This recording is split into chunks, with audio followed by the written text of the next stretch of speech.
ിലും ആരാധിച്ച് ദൈവവചനപ്രകാരം ഉറച്ചു നിന്നാൽ അത്ഭുതം കാണും. ഇസ്രായേൽ മക്കൾ ഉറച്ചു നിന്നോ, അവർ അത്ഭുതം കണ്ടോ. ഇന്ന് നിങ്ങൾക്ക് ചെയ്യുവാനിരിക്കുന്ന രക്ഷ കണ്ടുകൊള്ളുവിൻ. ഉറച്ചു നിന്നവന്റെ മുമ്പിൽ ശത്രുവിന്റെ മണ്ഡലങ്ങളെല്ലാം തകർന്ന് തരിപ്പണമായി. ഹല്ലേലൂയ. അപ്പോൾ ഉറച്ചു നിന്ന് ദൈവത്തെ ആരാധിക്കുമ്പോൾ അവിടെ ദൈവത്തിന്റെ പ്രവൃത്തി വെളിപ്പെടും. ദൈവം നമുക്ക് തരുന്ന അവസരങ്ങളൊന്നും എന്ത് ചെയ്യല്ലേ, പഴകല്ലേ. ഏഴാമത്തവൻ വരെയും അങ്ങനെ തന്നെ. ഏഴാമത്തവൻ വരെയും അങ്ങനെ തന്നെ മരിച്ചുപോയി. അടുത്ത വരി എല്ലാവരും കഴിഞ്ഞിട്ട് ഒടുവിൽ സ്ത്രീയും മരിച്ചു. അവസാനം സ്ത്രീയും മരിച്ചു. അടുത്ത വരി എന്നാൽ പുനരുത്ഥാനത്തിൽ ഇപ്പൊ എത്ര പേര് മരിച്ചു? 8 പേരും മരിച്ചു. 7 ആണുങ്ങൾ മരിച്ചു, ഒരു സഹോദരി. ഒരാൾ കല്യാണം കഴിച്ചു, കുറച്ച് ദിവസം കഴിയുമ്പോൾ അയാൾ അങ്ങ് നഷ്ടപ്പെടും. അടുത്ത ആൾ കല്യാണം കഴിക്കും, തേവര വിവാഹം.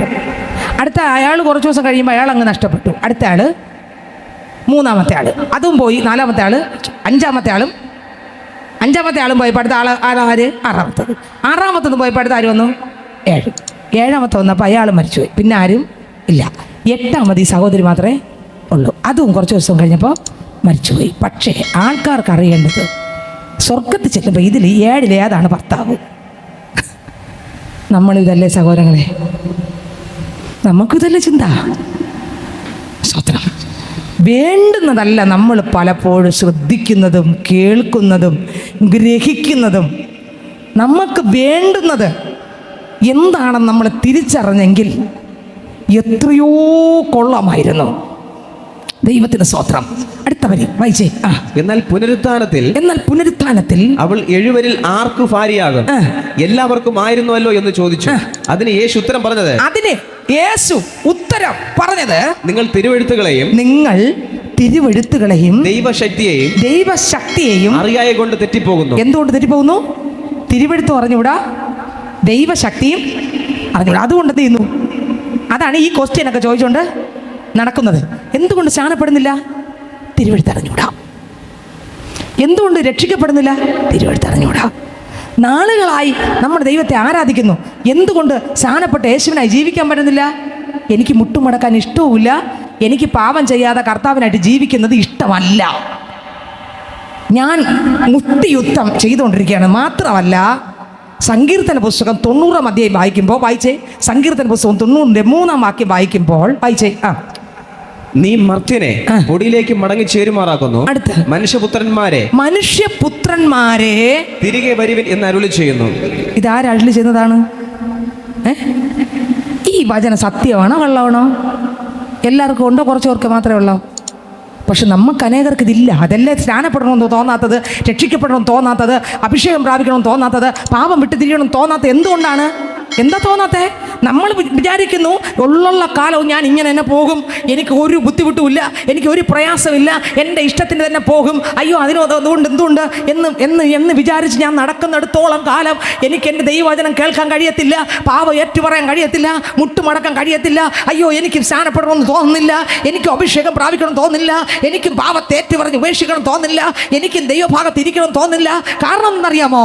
എന്നെ ദൈവം വിളിക്കുമെന്നോ, ഞാനൊരു ദിവസം ഈ ഭൂമി വിട്ട് പോകണമെന്നോ, അത് ഏത് നിമിഷമാണെന്നോ, അത് എനിക്കറിയാത്തടത്തോളം കാലം, അത് ഞാൻ വിശ്വസിക്കാത്തടത്തോളം കാലം, ഞാനെന്ന ഭാവം പൊട്ടാത്തടത്തോളം കാലം, ദൈവത്തെ ബഹുമാനിക്കാത്തടത്തോളം കാലം, എന്നെ ദൈവത്തെ ഭയപ്പെടാത്തടത്തോളം കാലം നമുക്ക് വചനം കേട്ടിട്ട് അങ്ങനെ ഇരുന്നിട്ട് ഇങ്ങനെയൊക്കെ അങ്ങോട്ടൊക്കെ തോങ്കിയൊക്കെ ഇരുന്നിട്ട് നമ്മളങ്ങ് കഴിച്ചങ്ങ് പോകും. വായിച്ചേ 90-3 ഒന്നുകൂടെ വായിച്ചേ. നീ മർത്യനെ പൊടിയിലേക്ക് മടങ്ങി ചേരുമാറാക്കുന്നു. നോക്കിയാ, മർത്യനെ പൊടിയിലേക്ക് മടങ്ങി ചേരുമാറാക്കുന്നു. മനുഷ്യപുത്രന്മാരെ തിരികെ വരുവിൻ എന്ന്. മനുഷ്യപുത്രന്മാരെ തിരിച്ചു വാന്ന് എപ്പം വിളിച്ചാലും ഞാൻ നിങ്ങളും പോയേ തീരും. നീ വാ എന്ന് പറയുമ്പോൾ ഞാൻ പറയുകയാണ്, കർത്താവ് ഞാൻ സ്നാനപ്പെട്ടില്ല, പിന്നെ അടുത്ത ആഴ്ച ഞാൻ വരാം എന്ന് പറയുമോ? അടുത്ത മാസം ആവട്ടെ വരാം എന്ന് പറയുമോ? അതെ, അടുത്ത വർഷം വരാം, മക്കൾ സ്നാനപ്പെട്ട് പതുക്കെ പ്രാർത്ഥിച്ച് ഒരുങ്ങി സ്നാനപ്പെട്ട് പിള്ളേരുന്നാൽ മതി, ഞാൻ കാത്തിരിക്കാം എന്ന് പറയുമോ? കർത്താവ് ഒരു വരി പറയും, നിനക്ക് ഇത്രയും സമയം ഞാൻ തന്നു, വാടാ, ഇത്രയേ ഉള്ളൂ. ഇനി അവിടെ ഒരു നീക്കുപോക്കും ഇല്ല. മനുഷ്യപുത്രന്മാരെ തിരികെ വാ എന്ന് പറയുമ്പോൾ നമ്മൾ ഇവിടം വിട്ട് എന്ത് ചെയ്യും? നമ്മൾ ഇവിടത്തുകാരല്ല. നമ്മളെ പൗരത്വം എവിടെയാ? ദൈവം പറഞ്ഞു, നിനക്ക് വചനം അറിഞ്ഞൂടാ, നീ ചോദിക്കുന്നു സ്വർഗത്തിലെത്തുമ്പോൾ ആര് ഭർത്താവാകുന്നു? ദൈവം പറയുന്നു അതിൻ്റെ തൊട്ട് താഴെ മത്തായി 22 തൊട്ട് താഴെ പറയുന്നു, പുനരുത്ഥാനത്തിൽ അവർ വിവാഹം കഴിക്കുകയില്ല, വിവാഹത്തിന് കൊടുക്കുന്നതുമില്ല, സ്വർഗത്തിലെ ദൂതന്മാരെ പോലെ അത്രയാകുന്നു. 30-ാം വാക്യം 22:30 വായിച്ചേ. മത്തായി 22:30. പുനരുത്ഥാനത്തിൽ വിവാഹം കഴിക്കുന്നില്ല, വിവാഹത്തിന് കൊടുക്കുന്നതുമില്ല, സ്വർഗത്തിലെ ദൂതന്മാരെ പോലെ അത്രയാകുന്നു. ഇവിടെ കല്യാണം കഴിയുമ്പോൾ അയ്യോ അവിടെ ചെന്ന് ഇതെന്റെ ഭാര്യയാണ്, ഇതെന്റെ ഭർത്താവാണ് എന്ന് പറഞ്ഞാൽ അവിടെ നിൽക്കാൻ പറ്റുമോ? ആ ഭാര്യയ്ക്കും ആ ഭർത്താവിന് ആ വീട് പറ്റുമോ? അവിടെ ഇതൊന്നും അല്ല. അവിടെ നമ്മളെ ഈ ശരീരവും, അവിടെ നമ്മളെ ഈ ഭാഷയും, മലയാള ഭാഷയും, ഈ രൂപവും, ഈ ഭാവവും അല്ലേ അല്ല. ഒന്നുകൂടെ വായിച്ചാ വരി. പുനരുത്ഥാനത്തിൽ അവർ വിവാഹം കഴിക്കുന്നില്ല, വിവാഹമില്ല, അടുത്ത് വിവാഹത്തിന് കൊടുക്കുന്നതുമില്ല, ഇനി മക്കളെ വിവാഹം കഴിപ്പിക്കാനും അവിടെ ഇല്ല, അടുത്ത് സ്വർഗത്തിലെ ദൂതന്മാരെ പോലെ അത്ര ആകുന്നു. നമ്മളെല്ലാവരും ആരെ പോലെ ആകും? ആരെ പോലെ ആകും? പറ. സ്വർഗത്തിലെ, മറക്കല്ലേ, സ്വർഗത്തിലെ. അപ്പൊ ഈ ഇവിടെ ഇരിക്കുന്ന എത്ര പേര് അവിടത്തെ ദൂതന്മാരുണ്ട്? ഒന്ന് ചിന്തിച്ചു നോക്കിയേ. നമ്മൾ ചിന്തിക്കുന്നുണ്ടോ ഞാനും നിങ്ങളും ദൂതരാണെന്ന്? എവിടെ ചിന്തിക്കേ? ചിന്തിക്കുന്നെങ്കിൽ എപ്പോഴേ നമ്മൾ അപ്പൻ്റെ മുമ്പിൽ സറണ്ടർ ആയേനെ. ഞാൻ പറഞ്ഞേനെ, അപ്പാ ഇവിടെ താൽക്കാലികമായിട്ടതാ, എന്നെ എപ്പം വിളിച്ചാലും ഞാൻ ഓടി അങ്ങയുടെ മുമ്പിൽ റിപ്പോർട്ട് ചെയ്യണം. അങ്ങനെ ഓടി റിപ്പോർട്ട് ചെയ്യുമ്പോഴാണ് ഇവിടെ മരിച്ചു എന്ന് കേൾക്കുന്നത്. ദൈവമേ, എപ്പോഴും എനിക്ക് അറിഞ്ഞുകൂടപ്പാ. ഞാൻ നാളുകൾ കൊണ്ട് വചനം കേൾക്കുന്നു, ഇതുവരെ ഞാൻ സ്നാനപ്പെട്ടില്ല, ഇതുവരെ രക്ഷിക്കപ്പെട്ടില്ല, ഇതുവരെ മാനസാന്തരപ്പെട്ടില്ല. ഞാൻ വരുന്നു, ഉറങ്ങുന്നു, പോകുന്നു, വരുന്നു, ഉറങ്ങുന്നു, പോകുന്നു, വരുന്നു, വചനം കേൾക്കുന്നു, അത് അംഗീകരിക്കാൻ പറ്റുന്നില്ല, എനിക്കിനി ഇതൊന്നും ജയിച്ച് ജീവിക്കാനൊന്നും കഴിയത്തില്ലെന്ന് പറഞ്ഞ് ഞാൻ വരുന്നു, കേൾക്കുന്നു, അങ്ങ് കളയുന്നു, അങ്ങ് പോകുന്നു. പിന്നെ അടുത്ത ആഴ്ച വീണ്ടും വല്ലച്ചാതി അടിച്ചു തള്ളി ഉന്തിയും കൊണ്ട് എങ്ങനെയെങ്കിലുമൊക്കെ പള്ളിക്കകത്ത് വരുന്നു, ഉന്തുന്നു, തള്ളുന്നു, വീഴുന്നു, വന്നിരിക്കുന്നു, പിന്നെ സ്തോത്രം, അങ്ങനെ പോകുന്നു. ഞാൻ ചോദിക്കട്ടെ, മനുഷ്യപുത്രന്മാരെ തിരികെ വിളിക്കുവീൻ എന്നുള്ള വചനം നമ്മുടെ അകത്ത് എത്ര പേർക്ക് കത്തിയിട്ടുണ്ട് സഹോദരങ്ങളെ? ഞാൻ ഒരുങ്ങിയിരുന്നാലേ ഈ ദൂതന്മാരെ പോലെ ആകുന്ന ഒരു പദവിയിലാണ് എന്നെ ദൈവം കണ്ടിരിക്കുന്നത്. അപ്പം ഞാൻ ഒരുങ്ങാതെ ഇരുന്നാൽ എനിക്ക് ഈ സ്ഥലത്ത് എത്താൻ പറ്റൂലെന്ന്, നമ്മൾ പ്രതീക്ഷിക്കുന്നിടത്ത് എത്താൻ പറ്റൂലെന്ന് നമ്മൾ എത്ര പേർ ചിന്തിക്കാറുണ്ട്. ഹല്ലേലൂയ. ഇനി അടുത്ത വാക്യം കൂടെ വായിച്ചേ, 30 മുതൽ ഒന്നുകൂടെ വായിച്ചേ. പുനരുത്ഥാനത്തിൽ അവർ വിവാഹം കഴിക്കുന്നില്ല, വിവാഹത്തിന് കൊടുക്കുന്നതുമില്ല, സ്വർഗത്തിലെ ദൂതന്മാരെ പോലെ അത്ര ആകുന്നു. സ്വർഗത്തിലെ ദൂതന്മാരെ പോലെ അത്രയാകുന്നു. അടുത്ത് മരിച്ചവരുടെ പുനരുത്ഥാനത്തെ കുറിച്ചോ ദൈവം അരുളി ചെയ്യുന്നത് നിങ്ങൾ വായിച്ചിട്ടില്ലയോ? ഞാൻ അബ്രഹാമിന്റെ ദൈവവും ഇസഹാക്കിന്റെ ദൈവവും യാക്കോബിന്റെ ദൈവവും ആകുന്നു എന്ന് അവൻ അരുളി ചെയ്യുന്നു. എന്നാൽ അവൻ മരിച്ചവരുടെ ദൈവമല്ല, ജീവനുള്ളവരുടെ ദൈവമത്രേ. അപ്പൊ നമ്മുടെ കർത്താവ് ആരാ? ജീവനുള്ളവരുടെ ദൈവം മാത്രമേ. പുരുഷാരം ഇത് കേട്ടിട്ട് അവന്റെ ഉപദേശത്തിൽ വിസ്മയിച്ചു. മതി, ദൈവത്തിന് സ്തോത്രം. അപ്പോൾ ഇവിടെ നമ്മൾ താൽക്കാലികമായ ഒരു ഇടത്തിൽ നമ്മൾ താമസിക്കുകയാണ്. ഈ താമസം കഴിഞ്ഞ് മനുഷ്യപുത്രന്മാരെ തിരികെ വരുവീനെന്നൊരു ശബ്ദം നമ്മളെ കാതിൽ കേൾക്കുമ്പോൾ, ഇല്ല കർത്താവെ ഞാൻ വരുന്നില്ലെന്ന് ഒരിക്കലും പറയാൻ പറ്റത്തില്ല. സങ്കീർത്തന പുസ്തകം 90:12 വായിക്കുമ്പോൾ അതിനകത്ത് എഴുതിയിരിക്കുന്നു, എൻ്റെ നാളുകളെ എണ്ണാൻ. വായിച്ച 90:12 വായിച്ചിട്ട് നമുക്ക് പോകണം. 90:12 വാക്യം വായിച്ച സങ്കീർത്തന പുസ്തകങ്ങൾ 90 അധ്യായം 12 വാക്യം വായിച്ചേ. ഞങ്ങൾ ജ്ഞാനമുള്ളൊരു ഹൃദയം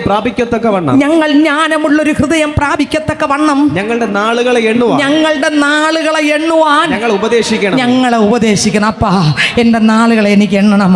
എൻ്റെ കർത്താവ് ഇപ്പോൾ അങ്ങ് വന്ന് വിളിച്ചാലും എനിക്ക് അങ്ങയുടെ രാജ്യത്തിൽ വരണം. യേശുപ്പ, ആ കിടാത്ത തീക്കകത്ത്, ആ പുഴുവിനകത്ത് എനിക്ക് പോകണ്ടപ്പാ. നിത്യനരകം ദൈവം നമുക്കല്ല ഒരുക്കിയത്, അത് സാത്താനും അവൻ്റെ ദൂതന്മാർക്ക് ഒരുക്കിയതാണ്. ഹല്ലേലൂയ. അത് ആർക്ക് ഒരുക്കിയതാണ്? സാത്താനും അവൻ്റെ ദൂതന്മാർക്ക് ഒരുക്കിയതാണ്. അവിടെ എനിക്ക് പോകേണ്ടതല്ല, എനിക്ക് വേണ്ടി ഒരുക്കി എൻ്റെ അപ്പച്ചൻ്റെ സ്ഥലമുണ്ട്. എനിക്ക് അവിടെയാണ് പോകേണ്ടത്. അതിന് ഞാൻ രക്ഷിക്കപ്പെടണം, അതിന് ഞാൻ മാനസാന്തരപ്പെടണം, അതിന് ഞാൻ സ്നാനപ്പെടണം, കളയേണ്ടതെല്ലാം കളയണം. എനിക്കിനി വേണ്ടാത്തതൊന്നും, കർത്താവിന് ഇഷ്ടമല്ലാത്ത ഒന്നും വേണ്ട എന്ന് പറഞ്ഞ് ദൈവഭാഗത്ത് വീഴാത്തടത്തോളം കാലം പൈതലെ ഇവിടെ വന്നിരിക്കാം. പക്ഷെ ഇവിടം വിട്ട് പോകുമ്പോൾ പ്രതീക്ഷിക്കുന്ന സ്ഥലത്തല്ല പോകുന്നത്, പ്രതീക്ഷിക്കാത്ത സ്ഥലത്തായിരിക്കും. ചർച്ചിൽ വരുന്ന എല്ലാവരും സ്വർഗത്തിൽ പോകുന്നൊന്നുമില്ല. ക്രിസ്തു നമ്മുടെ അകത്തില്ലെങ്കിൽ, ഈ വചനം നമ്മുടെ അകത്തില്ലെങ്കിൽ തെറ്റിപ്പോകരുത്. സ്തോത്രം. പുനരുത്ഥാനത്തിൽ അയ്യോ എൻ്റെ അപ്പൻ ദൈവത്തെ ആരാധിച്ച ആളാണ്, അതുകൊണ്ട് സ്തോത്രം മക്കളും സ്വർഗത്തിൽ പോയില്ല. അമ്മ ദൈവത്തെ ഇല്ല, മക്കൾ ആരാധിച്ചതുകൊണ്ട് അപ്പൻ അമ്മയും പോയില്ല. നമ്മൾ യേശുവിലാണോ? രക്ഷിക്കപ്പെട്ടിട്ടുണ്ടോ? ക്രിസ്തു എൻ്റെ അകത്ത് വന്നിട്ടുണ്ടോ? ഈ ഭൂമിയിൽ 4 വിരൽ നീളം തന്ന നമ്മൾ കാത്തിരിക്കുക മറ്റു പലരെയും. എന്നെ ഇതുവരെ നേടിയില്ല, നമ്മൾ മറ്റു പലരെയും കാത്തിരിക്കുക. എന്നെ നമ്മൾ നേടിയിട്ടുണ്ടോ? നമ്മൾ അവരവർ താങ്കളുടെ പാത്രങ്ങൾ നേടിയിട്ടുണ്ടോ? തെസ്സലോനിക്കർക്ക് ലേഖനം എഴുതുമ്പോൾ പൗലോസ് അപ്പോസ്തലൻ വ്യക്തമായിട്ട് എഴുതിയിട്ടുള്ള ലേഖനമാണ് തെസ്സലോനിക്കർക്ക് ലേഖനം. തെസ്സലോനിക്കർക്ക് എഴുതിയ ലേഖനം വായിക്കുമ്പോൾ അതിനകത്ത് എഴുതിയിരിക്കുന്നു, നിങ്ങൾ താങ്കളുടെ പാത്രങ്ങളെ നേടിക്കൊള്ളട്ടെ. അവരവരുടെ പാത്രങ്ങളെ നമ്മൾ എന്ത് ചെയ്യണം? നേടണം. നമ്മളെ പാത്രങ്ങൾ നമ്മൾ നേടി ഒരുക്കത്തോടെ വേണം കർത്താവിൻ്റെ സന്നിധി ഇരിക്കുക. ഇല്ല എങ്കിൽ സ്തോത്രം, ഹല്ലേലൂയ, ആമേൻ, ദൈവത്തിന് സ്തോത്രം. നമ്മുടെ പാത്രങ്ങളെ നമ്മൾ എന്ത് ചെയ്യണം? നേടണം. ദൈവത്തിന് സ്തോത്രം. 1 തെസ്സലോനിക്കർ 4 വായിക്കുമ്പോൾ അതിനകത്ത് കർത്താവ് പറയുന്നു, 4:1 മുതൽ വായിച്ചേ. ഒടുവിൽ സഹോദരന്മാരെ ദൈവപ്രസാദം ലഭിപ്പാൻ തക്കവണ്ണം നിങ്ങൾ എങ്ങനെ നടക്കണമെന്ന് ഞങ്ങളോട് ഗ്രഹിച്ചതുപോലെ നിങ്ങൾ നടക്കുന്നത് പോലെ തന്നെ ഇനിയും അധികം വർദ്ധിച്ചു വരേണ്ടതിന് ഞങ്ങൾ കർത്താവ് യേശുവിന്റെ നാമത്തിൽ നിങ്ങളോട് അപേക്ഷിച്ച് പ്രബോധിപ്പിക്കുന്നു. ഞങ്ങൾ കർത്താവ് യേശുവിന്റെ ആജ്ഞയാൽ ഇന്ന കൽപ്പനകളെ തന്നു എന്ന് നിങ്ങൾ അറിയുന്നുവല്ലോ.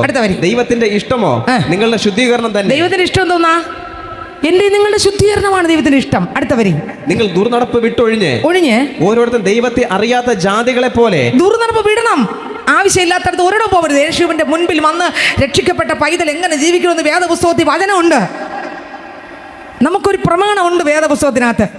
എങ്ങനെ ജീവിക്കണം, എങ്ങനെ സംസാരിക്കണം, നിന്റെ ഇടപാട് എങ്ങനെ ആയിരിക്കണം, സ്തോത്രം, എങ്ങനെയാണ് മുന്നോട്ട് പോകേണ്ടത്, നിന്റെ കുടുംബത്തിനകത്ത് എങ്ങനെ ഇരിക്കണം, കുടുംബത്തിന്റെ പുറത്ത് എങ്ങനെ ഇരിക്കണം, ദേശത്തിൽ എങ്ങനെ ഇരിക്കണം, നീ ഒരു വിവാഹത്തിന് പോകുമ്പോൾ എങ്ങനെ ഇരിക്കണം, ഭവനത്തിനകത്ത് സംസാരിക്കുമ്പോൾ എങ്ങനെ ഇരിക്കണം, ഭാര്യ ഭർത്താവ് എങ്ങനെ ഇരിക്കണം, മക്കൾ എങ്ങനെ ഇരിക്കണം, അപ്പൻ മക്കളോട് എങ്ങനെ ആയിരിക്കണം, അമ്മ മക്കളോട് എങ്ങനെ ആയിരിക്കണം.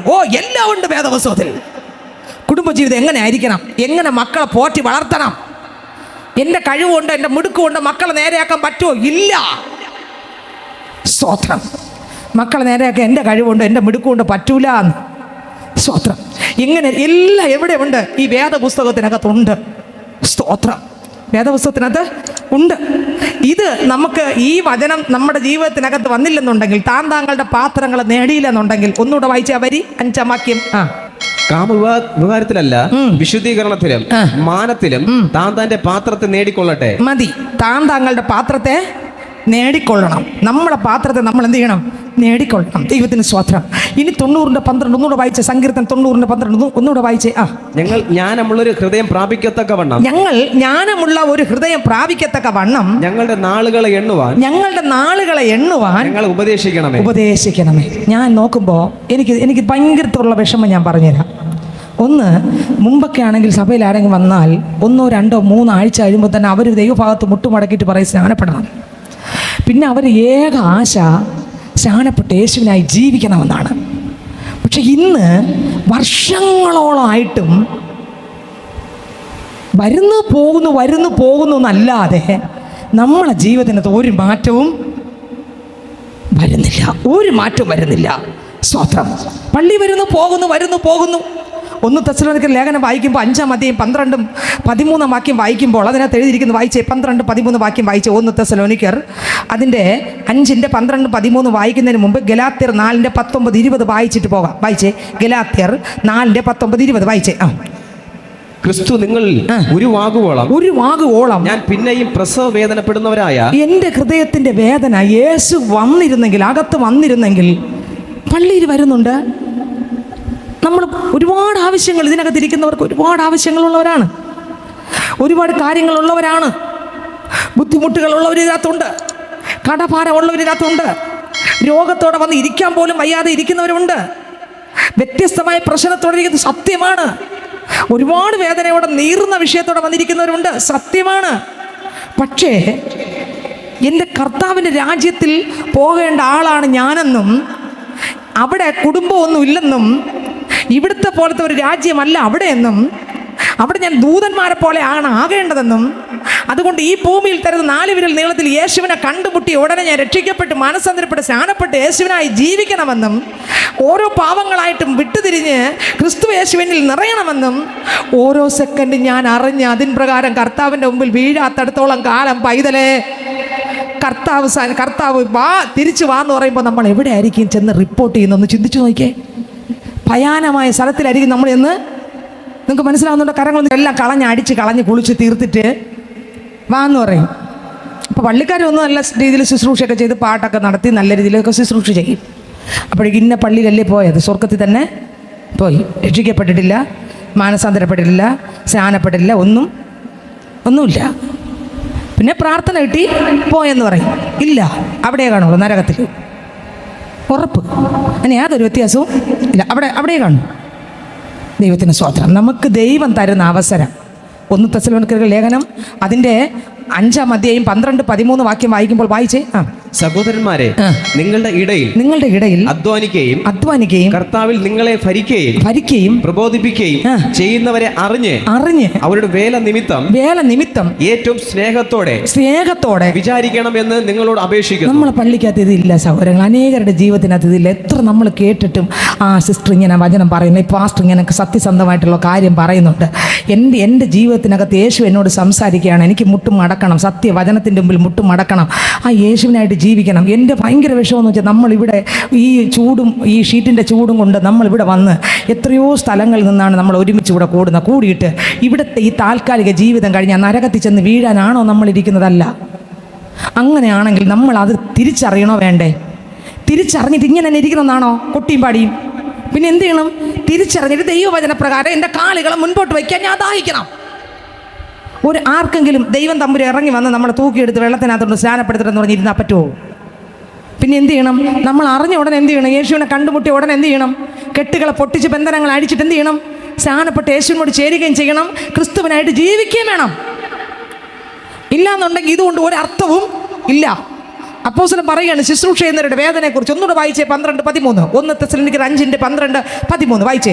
സഹോദരന്മാരെ, നിങ്ങളുടെ ഇടയിൽ അധ്വാനിക്കുകയും കർത്താവിൽ നിങ്ങളെ ഭരിക്കുകയും പ്രബോധിപ്പിക്കുകയും ചെയ്യുന്നവരെ അറിഞ്ഞ് അവരുടെ വേല നിമിത്തം ഏറ്റവും സ്നേഹത്തോടെ വിചാരിക്കണം എന്ന് നിങ്ങളോട് അപേക്ഷിക്കുന്നു. 1 കൊരിന്ത്യർ 16:18 വായിക്കുമ്പോൾ 1 കൊരിന്ത്യർ ലേഖനം 16:18 വായിച്ചേ.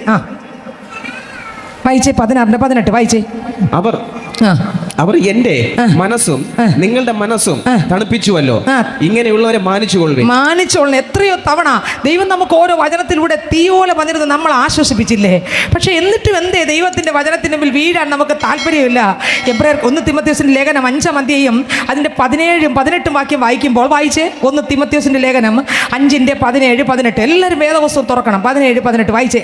നന്നായി ഭരിക്കുന്ന മൂപ്പന്മാരെ പ്രത്യേകം വചനത്തിലും ഉപദേശത്തിലും അധ്വാനിക്കുന്നവരെ തന്നെ ഇരട്ടി മാനത്തിന് യോഗ്യരായി എണ്ണുക. എത്ര പേർക്ക് ഇവിടെ വചനം പറയുമ്പോൾ അവരിത്രയും ദൈവവചനം പറയുന്നല്ലോ, എൻ്റെ ജീവിതത്തിനകത്ത് മാറ്റം വരാൻ വേണ്ടിയാണ്, എനിക്ക് ദൈവത്തിൻ്റെ മുമ്പിൽ മുട്ടുമടക്കണം എന്ന് നിങ്ങൾക്ക് തോന്നാറുണ്ടോ? എനിക്ക് വിഷമമുണ്ട്, പലരെക്കുറിച്ചും വിഷമമുണ്ട്. ഈ മെസ്സേജ് നിങ്ങൾക്ക് കേൾക്കുമ്പോൾ ഇഷ്ടപ്പെട്ടെന്ന് വരത്തില്ല. ചിലപ്പോൾ പറയും ഇനി അടുത്ത ആഴ്ച വരുന്നില്ല. എവിടെ ഓടും? നമ്മൾ എവിടം വരെ ഓടിയെന്ന് വെച്ചോ? ഇവിടുത്തെ പള്ളിയിൽ ഇങ്ങനെ എന്നെ കുത്തിക്കീറുന്ന വചനമാണ് പ്രസംഗിക്കുന്നത്, അതുകൊണ്ട് ഇവിടെ വിട്ട് ഞാൻ ഓടാം. എവിടോട്ട് ഓടും? സമ്മാനം വാങ്ങാൻ മൂട്ടി വന്നേ. സമ്മാനം വാങ്ങാൻ ആരടുത്ത് വരണം? ദൈവത്തിൻ്റെ മുമ്പിൽ വന്നേ തീരൂ. അതിന് ഒളിച്ചോടിയെന്ന് പറഞ്ഞുകൊണ്ട് ദൈവം കാണാതിരിക്കുമോ? ദൈവം കണ്ടുകൊണ്ടിരിക്കുന്നത്. ദൈവം നമുക്ക് തരുന്ന അവസരം നമ്മൾ ഉപയോഗിക്കാതെ, ദൈവം തരുന്ന സമയങ്ങൾ മുട്ടുമടക്കാതെ, പാവങ്ങൾ വിട്ടുതിരിയാതെ, ദൈവ ഭയത്തോടെ മുന്നോട്ട് പോകാതെ, ദൈവത്തിന് മുമ്പിൽ വീഴേണ്ട സമയത്ത് വീഴാതെ, നമ്മളിങ്ങനെ ഇന്നത്തെ പോലെ തന്നെ നാളെയും, നാളത്തെ പോലെ തന്നെ മറ്റന്നാളെ പോലെ തന്നെ അടുത്ത ദിവസവും ഇങ്ങനെ നമ്മുടെ ജീവിതത്തിനകത്ത് പാവം നിറഞ്ഞ് ചെയ്ത് ഓരോ പാവങ്ങളും ചെയ്ത് കർത്താവിൻ്റെ വചനത്തിലൂടെ ജീവിക്കാൻ നമ്മളെ തന്നെ ഏൽപ്പിച്ചു കൊടുക്കാനോ, മുട്ടുമടക്കാനോ, ഹൃദയങ്ങളെ കൊടുക്കാനോ, ഈ വചനത്തിൻ്റെ മുമ്പിൽ ഒന്ന് ഉടഞ്ഞ് ഞാൻ മരിക്കാൻ ഏൽപ്പിച്ചു കൊടുക്കാനോ, എൻ്റെ അഹങ്കാരത്തെ ഒന്ന് വിട്ടുകൊടുക്കാനോ നമുക്ക് മനസ്സില്ലാത്തടത്തോളം കാലം ഞാൻ ചോദിക്കട്ടെ സഹോദരങ്ങളെ, എന്താണ് അർത്ഥം? വായിച്ച ആ വാക്യം ഒന്നുകൂടെ വായിച്ചേ. തിമോഥെയോസിന്റെ ലേഖനം 1 തിമോഥെയോസ് 5:17-18 വായിച്ചേ. നന്നായി ഭരിക്കുന്ന മൂപ്പന്മാരെ പ്രത്യേകം വചനത്തിലും ഉപദേശത്തിലും അധ്വാനിക്കുന്നവരെ തന്നെ. വചനത്തിലും ഉപദേശത്തിലും അധ്വാനിക്കുന്നവരെ തന്നെ ഇരട്ടി മാനത്തിന് യോഗ്യരായി എണ്ണുക. ഇരട്ടി മാനത്തിന്. നിങ്ങൾ എന്നെ മാന്യത കാണിക്കുമെന്നല്ല ഞാൻ അർത്ഥമാക്കുന്നത്. മാനത്തിന് യോഗ്യനായി എണ്ണുവിൻ. അടുത്ത വരി. മെതിക്കുന്ന കാളയ്ക്ക് മുഖക്കുട്ട കെട്ടരുത് എന്ന് തിരുവെഴുത്ത് പറയുന്നു. വേലക്കാരൻ തന്റെ കൂലിക്ക്. മതി. സ്തോത്രം. അപ്പോ കർത്താവിന്റെ വചനം ഓരോ സെക്കൻഡ് നമ്മുടെ ആലയത്തിനകത്ത് ദൈവം തരികയാണ് നമുക്ക്. അപ്പോൾ ആ വചനം തരുമ്പോൾ, ഉപദേശം തരുമ്പോൾ, ആ വചനം കേട്ട് രക്ഷിക്കപ്പെടാത്തവർ രക്ഷിക്കപ്പെടുകയും, മാനസാന്തരപ്പെടാത്തവർ മാനസാന്തരപ്പെടുകയും, സ്നാനപ്പെടാത്തവർ സ്നാനപ്പെടുകയും, അഭിഷേകം പ്രാപിക്കാത്തവർ അഭിഷേകത്തിനായി കാത്തിരിക്കുകയും, പിന്നെ സ്തോത്രം നമ്മുടെ ജീവിതത്തിനകത്ത് പ്രാർത്ഥന കൂടി കൂടിയേ തീരൂ. നമ്മുടെ ഓരോരുത്തരും സ്പെഷ്യൽ ജീവിതത്തിനകത്ത്, ഒറ്റയ്ക്കുള്ള ജീവിതത്തിനകത്ത് പ്രാർത്ഥന കൂടിയേ തീരൂ. കുടുംബത്തിനകത്ത് പ്രാർത്ഥന കൂടിയേ തീരൂ. അപ്പോൾ സഭ മാത്രം പ്രാർത്ഥിക്കണമെന്നല്ല, പിന്നെയോ സഭയിലുള്ള ശുശ്രൂഷകർ മാത്രം പ്രാർത്ഥിക്കുന്നല്ല. നമ്മൾ ആദ്യം പ്രാർത്ഥിക്കണം, നമ്മൾ ആദ്യം ദൈവത്തിൻ്റെ അടുത്തിരിക്കണം. ആമേൻ. ആരാധനകൾ മുടങ്ങാതെ ദൈവഭാഗത്ത് വന്നിരിക്കണം, വചനം വായിക്കണം, പ്രാർത്ഥിക്കണം. വീട്ടിനകത്ത് പ്രാർത്ഥന ആലയങ്ങളായി മാറണം. നമുക്ക് സ്പെഷ്യലായിട്ടൊരു ദൈവമായിട്ടൊരു ബന്ധം വേണം. മാത്രമല്ല ഒരു കൂട്ടായ്മ ബന്ധം വേണം. സഭ നമുക്കൊരു കൂട്ടായ്മ നമുക്ക് വേണം. ആ വചനം കേട്ടപ്പോൾ സിസ്റ്ററിനെ ആര് വിളിച്ചു പറഞ്ഞു അതല്ല ചിന്തിക്കേണ്ടത്. കർത്താവേ എന്നോടാണ് പറഞ്ഞത്, എൻ്റെ ജീവിതത്തിനകത്ത് എന്തോ വരാൻ പോകുന്നപ്പാ, അതിനു മുമ്പ് എൻ്റെ രക്ഷയ്ക്ക് വേണ്ടിയാണ് യേശുപ്പച്ചൻ സംസാരിച്ചതപ്പാ. ഇതാ ഞാൻ മുട്ടുമടക്കുന്നു കർത്താവേ, എൻ്റെ പാപത്തെ ക്ഷമിക്കണേ അപ്പാ, എൻ്റെ കുറവുകളെ ക്ഷമിക്കണേ അപ്പാ, എൻ്റെ അശുദ്ധിയെ ചാരമാക്കണേ അപ്പാ. ഞാനിതാ മുട്ടുമടക്കാൻ ഒരുക്കമാണ്. ആരൊക്കെ എന്തൊക്കെ പറഞ്ഞാലും എനിക്കിനി തിരിച്ചു പറയാൻ ഒന്നുമില്ല അപ്പാ. യേശു എൻ്റെ ഹൃദയത്തിനകത്ത് വരണേ, ആ രക്തം കൊണ്ട് എന്നെ കഴുകണേ കർത്താവേ. പാപം വാതിക്കൽ കിടക്കുന്നു എന്ന് ഉൽപ്പത്തി പുസ്തകം 4:7 വായിക്കുമ്പോൾ അതിനകത്ത് കിടക്കുന്നു, പാപം വാതിക്കൽ കിടക്കുന്നു, അതിൻ്റെ ആഗ്രഹം നിന്നോടാണ്. അതേ കർത്താവേ, അതേ കർത്താവേ, അതിൻ്റെ ആഗ്രഹം നിന്നോടാണെന്ന് വേദപുസ്തകത്തിൽ കിടക്കുമ്പോൾ എൻ്റെ കർത്താവേ അതിൽ നിന്ന് എനിക്ക് രക്ഷപ്പെടണം അപ്പാ, രക്ഷപ്പെടണം, രക്ഷപ്പെടണം, രക്ഷപ്പെടണം കർത്താവേ, രക്ഷപ്പെടണം. യേശുപ്പ എനിക്ക് രക്ഷപ്പെടണം യേശുവേ. എൻ്റെ കർത്താവ് എന്നെ ഒന്ന് തൊടണേ, എൻ്റെ കർത്താവിനെ തൊടണേ, എൻ്റെ കർത്താവിനെ തൊടണേ, എൻ്റെ കർത്താവിനെ തൊടണേ, എൻ്റെ കർത്താവിനെ തൊടണേ അപ്പാ. എനിക്കൊരു മാറ്റം വരണം എന്ന് നമ്മൾ മുട്ടുമടക്കി പ്രാർത്ഥിച്ച് ഞാൻ പറയാം, ശത്രുവിൻ്റെ കെണികളെല്ലാം പൊട്ടി തകർന്ന് എരിഞ്ഞാമരും. നിങ്ങൾ എത്ര വിശ്വസിക്കുന്നുണ്ട്? ശത്രുവിൻ്റെ പദ്ധതികളെല്ലാം ആമേ നമുക്കറിയത്തില്ല, നമുക്കറിഞ്ഞുകൂടാ. പക്ഷെ പ്രാർത്ഥിക്കുന്ന ഒരാളാണെങ്കിൽ, ആരാധിക്കുന്ന ഒരാളാണെങ്കിൽ, വിശ്വസ്തതയുടെ ദൈവഭാഗത്ത് നിൽക്കുന്ന ഒരാളാണെങ്കിൽ ഞാൻ പറയാ, നിന്നെ തകർക്കാൻ പൂജയ്ക്കോ മന്ത്രത്തിനോ ക്ഷുദ്രത്തിനോ ഒരിരുട്ടിനോ ഒരു അന്ധകാരത്തിനോ കഴിയത്തില്ല. ഹല്ലേലൂയ. എന്താ കഴിയാത്ത, എന്താ കഴിയാത്ത പറ, എന്താ കഴിയാത്ത? കർത്താവ് നിന്നെ കരുതിക്കൊണ്ടിരിക്കുക, കർത്താവ് നിന്നെ കണ്ടോണ്ടിരിക്കുക.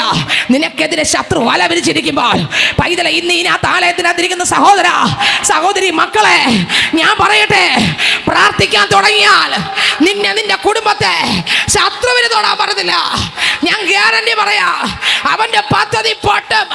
ഒരു തലയിലെ മുടി കൊഴിയണമെങ്കിൽ ദൈവം അറിയും. ഹല്ലേലൂയ. വചനം നമ്മുടെ ജീവിതത്തിനകത്ത് വരട്ടെ, കേൾക്കുന്ന വചനം ഇത് ഉപകാരമായി വരട്ടെ. വചനം നമ്മുടെ അകത്ത് വന്നില്ലെങ്കിൽ യാതൊരു പ്രയോജനമില്ല. വന്നിരിക്കാൻ കേൾക്കാൻ കളഞ്ഞിട്ട് പോകാം. ഞാൻ പറയാം, ഓരോ ആഴ്ച ഓരോ ദിവസവും നമുക്ക് വേണ്ടുന്ന വചനം തരുന്നുണ്ട്, ഓരോ ദിവസവും ദൈവം തരുന്നുണ്ട്. അടുത്ത ആഴ്ച എന്തെങ്കിലും ബുദ്ധിമുട്ടുണ്ടെങ്കിൽ ആ ഞായറാഴ്ച, ഞാൻ ഓരോ ഞായറാഴ്ച നോക്കുന്ന ആളാണ്. പ്രാർത്ഥിക്കുമ്പോൾ ആ പ്രാർത്ഥനയ്ക്കകത്ത് അത് വന്നിരിക്കും. പിറ്റേ ആഴ്ച ഫോൺ കോൾ വരുന്നത് അങ്ങനെ ആയിരിക്കും. കഴിഞ്ഞ 2, 3, 4, 5 ആഴ്ച കൊണ്ട് ആത്മാവ് എന്തൊക്കെ ഇടപെടുന്നോ അതെല്ലാമാണ് ഓരോരുത്തരും വിളിച്ചു പറഞ്ഞുകൊണ്ടിരിക്കുന്നത്. അർത്ഥം മറ്റൊന്നല്ല, സകല കുടുംബങ്ങളെ, സകല ഹൃദയങ്ങളെ, സകല വ്യക്തികളെയും കുറിച്ച് പരിശുദ്ധാത്മാവിനെ അറിയാം. എനിക്ക് അറിഞ്ഞൂടാ, പക്ഷേ ദൈവാത്മാവിനെ അറിയാം. നമ്മളെ ശത്രു തകർത്ത് കളയുമെന്ന് പലപ്പോഴും വെല്ലുവിളിക്കുമ്പോൾ ഇതിൽ വീഴാതിരിക്കണമെങ്കിൽ നമുക്ക് ദൈവമായിട്ടൊരു ബന്ധം വേണം. നമ്മുടെ ഭവനത്തിനകത്ത് കൂട്ടെ പരീക്ഷ കഴിഞ്ഞിറങ്ങുമ്പോൾ എല്ലാവർക്കും കൂടെ കുടിച്ചിട്ട് വീട്ടിൽ പോകാൻ വേണ്ടി 10ാം ക്ലാസ്സിലുള്ള പിള്ള മദ്യക്കുപ്പി ബാഗിനകത്തിട്ടിരിക്കുന്നു, മദ്യത്തോടെ. എത്ര വയസ്സ്? 2ാം ക്ലാസ്സിലെ കൊച്ചിന് MDMA ഇല്ലാതെ പറ്റില്ല. അതിന് 5 ഗുണങ്ങളുണ്ട്. അത് വെച്ച് അവസാനമാകുമ്പോൾ മൂക്കിൻ്റെ ഭാഗം ഇളകും. നിങ്ങൾ വാർത്തയിലെല്ലാം കേട്ട് കാണും. ശരീരത്തിൻ്റെ ഭാഗം ഇളകിപ്പോവും. ആദ്യം ഭയങ്കര ഉല്ലാസവും എന്ത് ചെയ്യാനുള്ള താല്പര്യവും. ഇങ്ങനെ മുഖത്ത് നോക്കി ഇങ്ങനെ കുനിഞ്ഞ് നടക്കുന്നവർക്കല്ല ഇതൊന്ന് കഴിച്ച് വായിൽ വെച്ച് ഉപയോഗിച്ചാൽ മതി. പിന്നെ ഇങ്ങനെ നടക്കൂല, പിന്നെ ഒരു തൻ്റെ ഇടം വരും ഇങ്ങനെ. ഇതിൽ നിന്നുള്ള ശക്തി എന്നാണ് പറയുന്നത്. ഞാനത് കേട്ടു, മനസ്സിലാക്കി. 5 കാര്യം അവർ പറയുന്നുണ്ട്. ആ 5 കാര്യം അതിൽ കിട്ടുന്നതുകൊണ്ടാണ് ഒരു പ്രാവശ്യം ഉപയോഗിക്കുന്നവർ വീണ്ടും ഉപയോഗിക്കുന്നു. പിന്നെ ശരീരത്തിൻ്റെ ചില ഭാഗങ്ങൾ കട്ടായി വീഴുന്നു. വാർത്തയിലൊക്കെ അത് വന്നുകൊണ്ടിരിക്കുകയാണ്. ദൈവത്തിന് സ്തോത്രം. 2ാം ക്ലാസ്സിലുള്ള കുഞ്ഞിന് ഇപ്പോൾ അതില്ലെങ്കിൽ പറ്റില്ലെന്ന്. 3ാം ക്ലാസ്സിലുള്ള കുഞ്ഞ്, 4ാം ക്ലാസ്സിലുള്ള കുഞ്ഞ്, നിങ്ങൾ നോക്ക്. ഇത് വല്ലാത്തൊരു കാലമാണ്. നമ്മൾ മുട്ടുമടക്കി നമ്മളെ മക്കൾക്ക് വേണ്ടി നിങ്ങൾ അങ്ങ് വിട്ട് കളയല്ലേ. ഇത് വല്ലാത്ത കാലമാണ്. സഹോദരാ സഹോദരി, മക്കളെ, നമ്മളെ വീട് പ്രാർത്ഥന ആലയമായി മാറട്ടെ മക്കളെ. ലഹരികളെല്ലാം വിട്ട് നമ്മൾ ഓടാം, പാപത്തെ വിട്ട് നമുക്ക് ഓടാം. ഇത് വല്ലാത്തൊരു കാലമാണ്. ഇതെങ്ങോട്ടാണെന്ന് അറിഞ്ഞുകൂടാ. കരയുന്ന അമ്മമാർ, ദൈവത്തിൻ്റെ മുമ്പിൽ നിന്ന് തലമുറകൾക്ക് വേണ്ടി കരയുന്ന അമ്മമാർ, കരയുന്ന അപ്പന്മാർ, കുടുംബത്തിനകത്ത് കരയുന്ന മക്കൾ എഴുന്നേറ്റ് വരട്ടെ. പ്രാർത്ഥന എഴുന്നേറ്റ് വരട്ടെ. Hallelujah, hallelujah. ദൈവത്തിന് സ്തോത്രം. അപ്പോൾ എബ്രായർക്ക് ലേഖനം 13-ാം അധ്യായം 7-ാം വാക്യം വായിക്കുമ്പോൾ അതിനകത്ത് പറയും നമ്മുടെ മക്കൾക്ക് വേണ്ടി നമ്മൾ കരയണം. അവർ ലഹരിക്ക് അടിമയായി പോയാൽ നമ്മുടെ സ്വഭാവം കണ്ട് അവർ പഠിക്കും കേട്ടോ. സ്തോത്രം. ഞാനിങ്ങനെ എപ്പോഴും പറയുന്നൊരു വരിയുണ്ട്, നിങ്ങളോട് പറയട്ടെ. ഞാൻ എപ്പോഴും പറയുന്നൊരു വരിയുണ്ട്, പറയട്ടെ. നിങ്ങൾ മോശമായിട്ട് ചിന്തിക്കുക, ഇതൊരു പഴഞ്ചൊല്ലാണ്. പറയട്ടെ. സ്തോത്രം. കുഞ്ഞിൻ്റെ അച്ഛൻ വിദ്വാനെങ്കിൽ കുഞ്ഞിന് വിദ്യ പഠിപ്പിക്കണ്ട. കേട്ടിട്ടുണ്ടോ നിങ്ങൾ? ഷൈജുബദൻ്റെ മോന് ആരും ആശാരിപ്പണി പഠിപ്പിക്കണ്ട. അവൻ എന്നേ കൊട്ടുമെടുത്ത് മറ്റേ ചുറ്റിയെടുത്ത് അടി ഉടങ്ങി കാണുമെന്ന് അറിയാമോ? പഠിപ്പിച്ചു കൊടുത്തല്ല, അവൻ ആണി അടിക്കാൻ പഠിച്ചു. എവിടെ നിന്ന് പഠിച്ചു? ആരെങ്കിലും പഠിപ്പിച്ചതാണോ? ഇനി കേട്ടോ, നിങ്ങൾ മൊബൈലും കൊടുത്തില്ല, ടി വിയും കൊടുത്തില്ല, നിങ്ങൾ ഒന്നും കൊടുത്തില്ലെങ്കിലും കുഞ്ഞിൻ്റെ അപ്പൻ വിദ്വാനെങ്കിൽ കുഞ്ഞിനാരും വിദ്യ പഠിപ്പിക്കേണ്ട. മൊബൈലിലൂടെയും കണ്ട, ടി വിയിലൂടെ കണ്ട, അല്ലാതെ അവർ കണ്ടോ. നമ്മൾ വിചാരിക്കും എൻ്റെ വീട്ടിൽ ടി വി ഇല്ല, പിന്നെ എങ്ങനെ ഇവരിങ്ങനെ ആയി? ഞാൻ മൊബൈൽ കൊടുത്തില്ല, പിന്നെ എങ്ങനെ? ഞാൻ എൻ്റെതല്ലേ അവർ കാണിക്കൂ. ആരും വിഷമിക്കല്ലേ. പക്ഷെ ഞാൻ എന്ന് മുട്ടുമടക്കിയാൽ എൻ്റെ കുഞ്ഞ് മുട്ടുമടക്കുന്ന ഒരു അമ്മയെ കാണും, മുട്ടുമടക്കുന്ന ഒരു അപ്പനെ കാണും, കരയുന്ന മാതാപിതാക്കളെ കാണും. അവർ കാണുന്ന വേറെ ഒന്നുമല്ല. ഇന്ന് പെൺമക്കളെയും പിടിച്ചാൽ കിട്ടുന്നില്ല, ആൺമക്കളെയും പിടിച്ചാൽ കിട്ടുന്നില്ല. അന്നത്തെ തലമുറയിൽ അങ്ങനെയല്ല, തിരിഞ്ഞായിപ്പോ. ഞാൻ പറയും, ഇന്ന് ആരെയും ആർക്കും രക്ഷിക്കാൻ പറ്റത്തില്ല. ഒരു പരിധി കഴിയുമ്പോൾ അപ്പനെ വിളിക്കുക, ഇറങ്ങട വെളിയിൽ എന്നാണ് പറയുന്നത്. ഇപ്പോഴും നമ്മൾ അവരെ അടിച്ചിരുത്തും. 4-5 ദിവസം ഇറങ്ങട വെളിയിൽ. ഞാൻ പറയുന്നത് നിന്നെയാണെങ്കിൽ കേട്ടോണ്ട് അവിടെ ഇരുന്നോളണം, പട്ടിയെ പോലെ. ഇതാരോട് പറയുന്നതാ? പറ. 10ാം ക്ലാസ്സിൽ പഠിക്കുന്ന മോൻ 48 വയസ്സുള്ള അപ്പനോട്, 45 വയസ്സുള്ള അപ്പനോട്, അല്ലെങ്കിൽ 48 വയസ്സുള്ള അപ്പനോട്, അല്ലെങ്കിൽ 40 വയസ്സുള്ള അപ്പനോട് പറയുന്നത് വേണമെങ്കിൽ നമ്മുടെ ഇവിടെ ഇരിടാ, എനിക്കറിയാം എന്നെ ജീവിക്കാൻ. ആരോട് പറഞ്ഞത്? എന്തുകൊണ്ടാണ് അങ്ങനെ പറയുന്നത്? എന്നിൽ നിങ്ങളോട് കണ്ടതാ. നമ്മൾ മുട്ടുമടക്കിയ നമ്മളെ മക്കൾ തെറ്റില്ല, ദൈവം തൊട്ടും. ഇന്നല്ലെങ്കിൽ നാളെ തൊട്ടിരിക്കും. അവരെ അനുഗ്രഹിച്ചിരിക്കും. അവരെത്തേണ്ടടുത്ത് എവിടെ പോയാലും അവർ തെറ്റൂല. നിങ്ങൾക്ക് എത്ര പേർക്ക് ഉറപ്പുണ്ട്? അവർ തെറ്റൂല. യേശുവിനെ കൊട്, പ്രാർത്ഥിര്, മുട്ടുമടക്ക്. നമുക്ക് മുട്ടുമടക്കാം. അവരെ മുട്ടുമടക്കി മുമ്പ് നമുക്ക് മുട്ടുമടക്കാം. നമ്മളെ മക്കളെ മുട്ടുമടക്കി വെക്കും മുമ്പ് നമുക്കാദ്യം മുട്ടുമടക്കാം. ഞാനും നിങ്ങൾ മുട്ടുമടക്ക്. നമ്മളെ മക്കൾ താനെ വന്ന് മുട്ടുമടക്കി അവരിരുന്ന് പ്രാർത്ഥിക്കാൻ തുടങ്ങും, അവർ വചനം വായിക്കാൻ തുടങ്ങും. നമ്മളെ മക്കൾക്ക് സമാധാനം വരട്ടെ, നമ്മളിലൂടെയുള്ള അവരുടെ ദുഃഖങ്ങൾ മാറട്ടെ, നമ്മുടെ വീട് പ്രാർത്ഥന ആലയമായി മാറട്ടെ, നമ്മുടെ കുടുംബത്തിനകത്തുള്ള ശത്രു ഇറങ്ങി ഓരട്ടെ, അവൻ്റെ അവസരങ്ങളെല്ലാം അടച്ചു മാറ്റ്. അവന് ഇടം കൊടുക്കരുത്. നമ്മളെ വീടിനകത്ത് ഇടം കൊടുക്കല്ലേ. സ്തോത്രം, ഹല്ലേലൂയ. ദൈവ കർത്താവ് വസിക്കുന്നൊരു ഭവനമായി നമ്മുടെ ഭവനങ്ങൾ മാറട്ടെ. സ്വസ്ഥതയും സമാധാനം വരട്ടെ, സന്തോഷം വരട്ടെ. മനുഷ്യപുത്രന്മാരെ തിരികെ വരുവിനെന്ന് പറയുമ്പോൾ ഒരുക്കമുള്ള ഭവനമായി, ഒരുക്കമുള്ള മക്കളായി നമ്മൾ കാത്തിരിക്കട്ടെ. ദൂതന്മാരെ പോലെ കർത്താവിനെ എതിരേൽപ്പാൻ, മേഘങ്ങൾ എടുക്കപ്പെടുവാൻ, കർത്താവിന്റെ വരവിൽ കയറി ചെല്ലുവാൻ നമ്മൾ വിശുദ്ധരായിരിക്കട്ടെ. ഹല്ലേലൂയ. എബ്രായർക്ക് ലേഖനം 13-7 മുതൽ വായിക്കുമ്പോൾ വായിച്ചേ. എബ്രായർക്ക് ലേഖനം 13-7 മുതൽ വായിച്ചേ. നിങ്ങളോട് ദൈവവചനം പ്രസംഗിച്ച് നിങ്ങളെ നടത്തിയവരെ ഓർക്കണം കേട്ടോ. കേട്ടത് എന്തുകൊണ്ട് ജനത്തിന് രക്ഷ വേണ്ട, മാനസാന്തരം വേണ്ട, സ്നാനം വേണ്ട, പരിശുദ്ധാത്മാവ് വേണ്ട, പാപത്തെ ജയിക്കാൻ മുട്ടുമടക്കുന്നില്ല, യേശുവിനെ പോലെ നടക്കാനൊന്നും ആഗ്രഹിക്കുന്നില്ല, അതിനുവേണ്ടി വില കൊടുക്കാൻ എന്തുകൊണ്ടപ്പാ? എന്തിങ്ങനെ മാറുന്നു? എന്തിങ്ങനെ കർത്താവിനെ ഭയമില്ലാതെ പോകുന്നു? എന്തുകൊണ്ട് ഇങ്ങനെ ആകുന്നു? എന്തുകൊണ്ട് എൻ്റെ ദൈവത്തിൽ നിന്ന് അകന്നു പോകുന്നു? എന്തുകൊണ്ട് അപ്പച്ച? എന്തുകൊണ്ട്? ഹല്ലേലൂയ. വചനം പ്രസംഗിച്ച് നടത്തുന്നവരെ ഓർത്തോളണം. ഹല്ലേലൂയ. 90-3 വായിച്ചേ. 90-3 സങ്കീർത്തനം 90-3 വായിച്ചേ. 90-3 വായിച്ചേ. നീ മർത്യനെ പൊടിയിലേക്ക് മടങ്ങി ചേരുമാറാക്കുന്നു. ഒരു ദിവസം എന്നെ നിങ്ങളെയും ഈ മണ്ണ് പൊടിയിലോട്ട് പൊയ്ക്കോ. പൊടി അങ്ങോട്ടാ മണ്ണിൽ പൊയ്ക്കോ. അടുത്ത് മനുഷ്യപുത്രന്മാരെ തിരികെ വരുവിനെന്ന് അരുളി ചെയ്യുന്നു. ഈ വാക്ക് വരും. ആർക്ക് വരും? ഒരു കൂട്ടം പേർക്ക് മാത്രമാണോ? ഈ ലോകത്തുള്ള സകല വ്യക്തികൾക്കും, നമ്മുടെ സഭയ്ക്കകത്തുള്ള എനിക്കുൾപ്പെടെ എല്ലാവർക്കും ഇത് വരുമ്പോൾ എന്തായിരിക്കും സ്ഥിതി? മണ്ണിലോട്ട് ചേർന്നോ? മനുഷ്യപുത്രന്മാരെ തിരികെ വാ എന്ന് വിളിക്കുമ്പോൾ നമ്മളിവിടെ എല്ലാം ഒരുക്കി സത്യമാണ്. നമ്മൾ വീട്ടിനകത്തുള്ള ഒരുക്കി, മക്കൾക്ക് വേണ്ടിയുള്ള ഒരുക്കി, അടുത്ത തലമുറയ്ക്ക് വേണ്ടിയുള്ള ഒരുക്കി, അടുത്ത തലമുറയ്ക്ക് വേണ്ടിയുള്ള ഒരുക്കി, രാവും പകലും നട്ടലൊടിഞ്ഞ്. ശരി, നമുക്ക് വേണ്ടി നിത്യതയ്ക്ക് വേണ്ടി കരുതിയിട്ടുണ്ടോ? ആ ജീവൻ പ്രാപിച്ചിട്ടുണ്ടോ? ആ ശബ്ദം കേട്ടിട്ടുണ്ടോ? ആ യേശുവിനെ രക്ഷകനായി സ്വീകരിച്ചിട്ടുണ്ടോ? ആ ജീവന്റെ പുസ്തകത്തിൽ പേര് വന്നിട്ടുണ്ടോ? സ്നാനപ്പെട്ട യേശുവിനോട് ചേരാനുള്ള സമയം ദൈവം അവസരം തന്നിട്ടും മുട്ടുമടക്കിയിട്ടുണ്ടോ? എന്തുകൊണ്ട് ഭയമില്ല? എന്തുകൊണ്ട് പേടിയില്ല?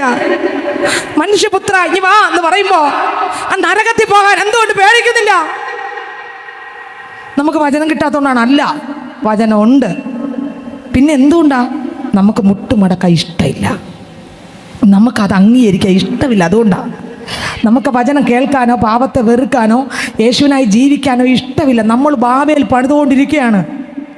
നമ്മുടെ സ്വപ്ന കൊട്ടാരങ്ങൾ ഇങ്ങനെ പണിത് ആകാശം മുട്ട പണിയാണ്. ഇത് അടിച്ച് പൊളിച്ച് കളയുമെന്ന് ഒരു ദിവസം ഇറങ്ങി വന്ന് കർത്താവ് കലക്കുമെന്നൊന്നും നമ്മൾ അറിയുന്നില്ല. നമ്മളിങ്ങനെ എൻ്റെ കർത്താവിൻ്റെ സന്നിധിയിൽ എൻ്റെ ഹൃദയത്തിനകത്ത് യേശുവിനെ സ്വീകരിച്ച് രക്ഷിക്കപ്പെട്ട് മനസ്സാന്തരപ്പെട്ട് സ്നാനപ്പെടേണ്ട സമയത്ത് സ്നാനപ്പെട്ട് യേശുവിനായി ജീവിക്കണം. ആ പാപ ജീവിതത്തെ വിട്ടുതിരിഞ്ഞ് ഓരോ സെക്കൻഡ് ക്രിസ്തുവിൽ നിറയണമെന്നുള്ള ആ വചന ഉപദേശങ്ങൾ എത്ര കേട്ടിട്ട് നമ്മൾ അതിനെ തള്ളിക്കളഞ്ഞിട്ട്. വായിച്ചേ അടുത്ത വാക്യം, എബ്രായർ 13 അടുത്ത വാക്യം വായിച്ചേ. നിങ്ങളോട് ദൈവവചനം പ്രസംഗിച്ച് നിങ്ങളെ നടത്തിയവരെ ഓർത്തുകൊള്ളുവിൻ, അവരുടെ ജീവ അവസാനം ഓർത്ത് അവരുടെ വിശ്വാസം അനുകരിപ്പിൻ. അടുത്ത വരി, യേശുക്രിസ്തു ഇന്നലെയും ഇന്നും എന്നേക്കും അനന്യം തന്നെ. യേശുക്രിസ്തു ഇന്നലെയും ഇന്നും എന്നേക്കും അനന്യൻ തന്നെ. എബ്രായർ 13 ഗലാത്യർ 4:11 വായിച്ചേ. ഗലാത്യർ 4:11 വായിച്ചേ.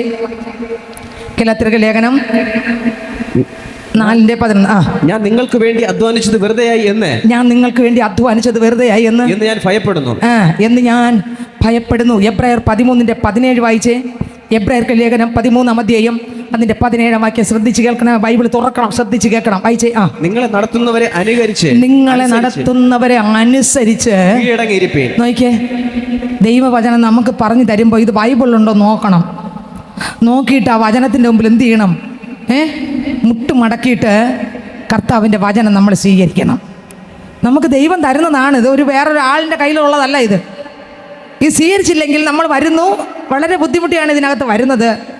ഒരുപാട് ആവശ്യങ്ങളുണ്ട് ഇതിനകത്തിരിക്കുന്നവർക്ക്, ഒരുപാട് വേദനയുണ്ട്, ഒരുപാട് ദുഃഖമുണ്ട്, ഒരുപാട് ഭാരമുണ്ട്, ഒരുപാട് നിരാശയുണ്ട്, എനിക്കറിയാം. പക്ഷേ നമ്മുടെ ആത്മാവിൻ്റെ രക്ഷ പ്രാപിച്ചില്ലെങ്കിൽ ഇതുകൊണ്ട് എന്തെങ്കിലും ഒരു പ്രയോജനമുണ്ടോ? ഇല്ല. പള്ളിയിൽ വന്ന് പാടി കൈകൊട്ടി തീർന്നു, ഇത്രയേ ഉള്ളൂ. ഇതുകൊണ്ട് ഒരു പ്രയോജനവും ഇല്ല. പക്ഷേ നമ്മൾ യേശു നമ്മുടെ അകത്ത് വരികയും നമ്മൾക്ക് ജീവൻ്റെ പുസ്തകത്തിൽ എൻ്റെ പേരുണ്ടെന്ന് ഉറപ്പ് പ്രാപിക്കുകയും ചെയ്തില്ലെങ്കിൽ നമ്മൾ പള്ളി വന്ന് ആരാധിച്ചിട്ട് ഒരു അർത്ഥവുമില്ല. നമ്മൾ ഉറപ്പ് പ്രാപിച്ചോളണം, രക്ഷിക്കപ്പെട്ടോളണം, മാനസാന്തരപ്പെട്ടോളണം, സ്നാനപ്പെട്ടോളണം, അഭിഷേകം പ്രാപിച്ചോളണം, ഓരോ സെക്കൻഡും ക്രിസ്തുവിനായി ജീവിച്ചോളണം, സ്വയം മനുഷ്യനെ മരിപ്പിച്ചോളണം, ക്രിസ്തുവിൻ്റെ ആത്മാവിനാൽ ഓരോ സെക്കൻഡും നിറഞ്ഞ് ജയജീവിതം നയിച്ച് അപ്പനേൽപ്പിക്കുന്നതിന് വിശ്വസ്തയോടെ ചെയ്തുകൊള്ളണം. അടുത്ത വാക്യം വായിച്ചേ. നിങ്ങളെ നടത്തുന്നവരെ അനുസരിച്ച് കീഴടങ്ങിയിരിപ്പീൻ, അവർ കണക്ക് ബോധിപ്പിക്കേണ്ടെന്നവരാകയാൽ അവരെന്ത് ചെയ്യണം? ഒരമ്മയ്ക്ക് കുഞ്ഞിൻ്റെ മാറ്റം എന്ത് ചെയ്യാം? ഇന്നലെ ആരോ പറഞ്ഞതാണ്. എത്ര ഞാൻ പറഞ്ഞില്ലെങ്കിലും എൻ്റെ അമ്മയ്ക്ക് എൻ്റെ മുഖം നോക്കുമ്പോൾ എൻ്റെ ദുഃഖം അറിയാം. എത്ര കറക്റ്റ് ഞാൻ ഇവിടെ നിന്ന് ചിന്തിച്ചു. പറയണ്ട, അമ്മയ്ക്ക് വായിച്ചെടുക്കാൻ സത്യം. അതാ ബന്ധം, അമ്മ മക്കൾ ബന്ധം. എന്താ? മുഖം കാണുമ്പോൾ വായിച്ച് സത്യം. അത് 100% സത്യമാണ്. ഇതുപോലെയാണ് നമ്മുടെ സഭയ്ക്കകത്തുള്ള ഓരോ വ്യക്തികളുടെ മാറ്റം. അവർ ദൈവത്തിൽ നിന്ന് മാറിപ്പോകുമ്പോൾ ശുശ്രൂഷിക്കുന്നവർക്ക് അവരുടെ മുഖത്തല്ലെങ്കിൽ അവരുടെ ജീവിതത്തിനകത്ത് വെളിപ്പെടും. അപ്പോൾ അവർക്ക് വരുന്നൊരു വേദന ഉണ്ട്. വായിച്ച വരി. അവർ കണക്ക് ബോധിപ്പിക്കേണ്ടവരാകയാൽ നിങ്ങളുടെ ആത്മാക്കൾക്ക് വേണ്ടി ജാഗരിച്ചിരിക്കുന്നു. അടുത്ത്, ഇത് അവർ ഞരങ്ങിക്കൊണ്ടല്ല. ഇതെങ്ങനെയല്ല? കരഞ്ഞുകൊണ്ടോ സങ്കടപ്പെട്ടുകൊണ്ടോ ദൈവ ശുശ്രൂഷക്കാർ ചെയ്യരുത്. പിന്നെയോ ദൈവവചനം കേട്ട് നമ്മൾ മുട്ടുമടക്കി ഓരോ സെക്കൻഡ് ക്രിസ്തുവിൽ വളർന്ന് പഴയ നിയമത്തിനകത്ത് പരിശുദ്ധാത്മാവ് അപ്പോഴപ്പോഴാ വരും, അപ്പോഴപ്പോഴാ ചെയ്യേണ്ടതെല്ലാം ചെയ്യിക്കും. ശിംശോന്റെ മേൽ അപ്പോൾ ആത്മാവ് ഇറങ്ങി, അപ്പോഴപ്പോഴാ വന്നു, മാറിപ്പോയി. ഒരു ജയജീവിതം നയിക്കാൻ, പാപത്തെ ജയിക്കാനൊന്നും പഴയ നിയമ വിശുദ്ധന്മാർക്കൊന്നും കഴിഞ്ഞിട്ടില്ല. പക്ഷെ പുതിയ നിയമ വിശുദ്ധന്മാർക്ക് അങ്ങനെയല്ല. എന്നേക്കും കൂടെ ഇരിക്കാൻ ഒരാത്മാവിനെ ദൈവം കൊടുത്തു. നിങ്ങൾക്ക് മനസ്സിലാകുന്നുണ്ടോ? പഴയ നിയമത്തിനകത്ത് ദാവീദിനെ ഒരാളിനെ എടുക്കാം. പഴയ നിയമത്തിനകത്ത് ദാവീദിനെ എടുക്കുമ്പോൾ ദാവീദ് കിന്നരം വായിച്ചു, ഭൂതം പുറത്തായി. സ്തോത്രം. പഴയ നിയമ വിശുദ്ധനാണ്. നോക്കിയേ, ദാവീദിന് കൃപ കൊടുത്തു, അഭിഷേക തൈലമൊക്കെ ചരിഞ്ഞ്, സത്യമാണ്, അഭിഷേകം ചെയ്തു, പുറത്തെടുത്തു, കൊണ്ടുപോയി. പക്ഷേ ഒരുപാട് സങ്കീർത്തനങ്ങളൊക്കെ ദൈവാത്മാവ് കൊടുത്ത് എഴുതി, ശൗലിൻ്റെ ഭൂതത്തെ മാറ്റി, ദൈവത്തിൻ്റെ ഹൃദയപ്രകാരമൊക്കെ ശുശ്രൂഷ ചെയ്തു. പക്ഷേ രാജസ്ഥാനത്തിരുന്ന് രാജാവായി പിരിക്കും തന്നല്ലോ. പക്ഷേ ആത്മാവിൽ വളർച്ച പ്രാപിച്ചെന്നുണ്ടോ? ഇല്ല.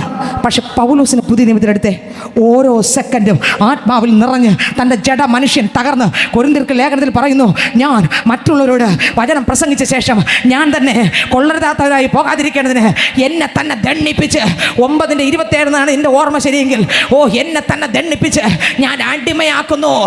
എന്നെ തന്നെ 9:27 വായിച്ചേ. 1 കൊരിന്ത്യർ 9:27 വായിച്ചേ, 26 27 വായിച്ചേ. ആകയാൽ ഞാൻ നിശ്ചയം ഇല്ലാത്ത വണ്ണമല്ല ഓടുന്നത്, അടുത്ത് ആകാശത്തെ കുത്തുന്നത് പോലെ അല്ല ഞാൻ മുഷ്ടിയുദ്ധം ചെയ്യുന്നത് മറ്റുള്ളവരോട് പ്രസംഗിച്ച ശേഷം. ഇത്രയും 14 ലേഖനം എഴുതിയ അപ്പോസ്തലൻ പറയുകയാണ്, മറ്റുള്ളവരോട് പ്രസംഗിച്ച ശേഷം ഞാൻ തന്നെ കൊള്ളരുതാനായി പോകാതിരിക്കേണ്ടത്. കണ്ടോ? പഴയ നിയമത്തിനകത്ത് അഭിഷേകം അപ്പോഴപ്പോഴവരും മാറി പോകും. എന്നാൽ പുതിയ നിയമത്തിനകത്ത് യേശു പറഞ്ഞു, മക്കളെ, ഞാൻ പോയില്ലെങ്കിൽ കാര്യസ്ഥൻ വരികയില്ല.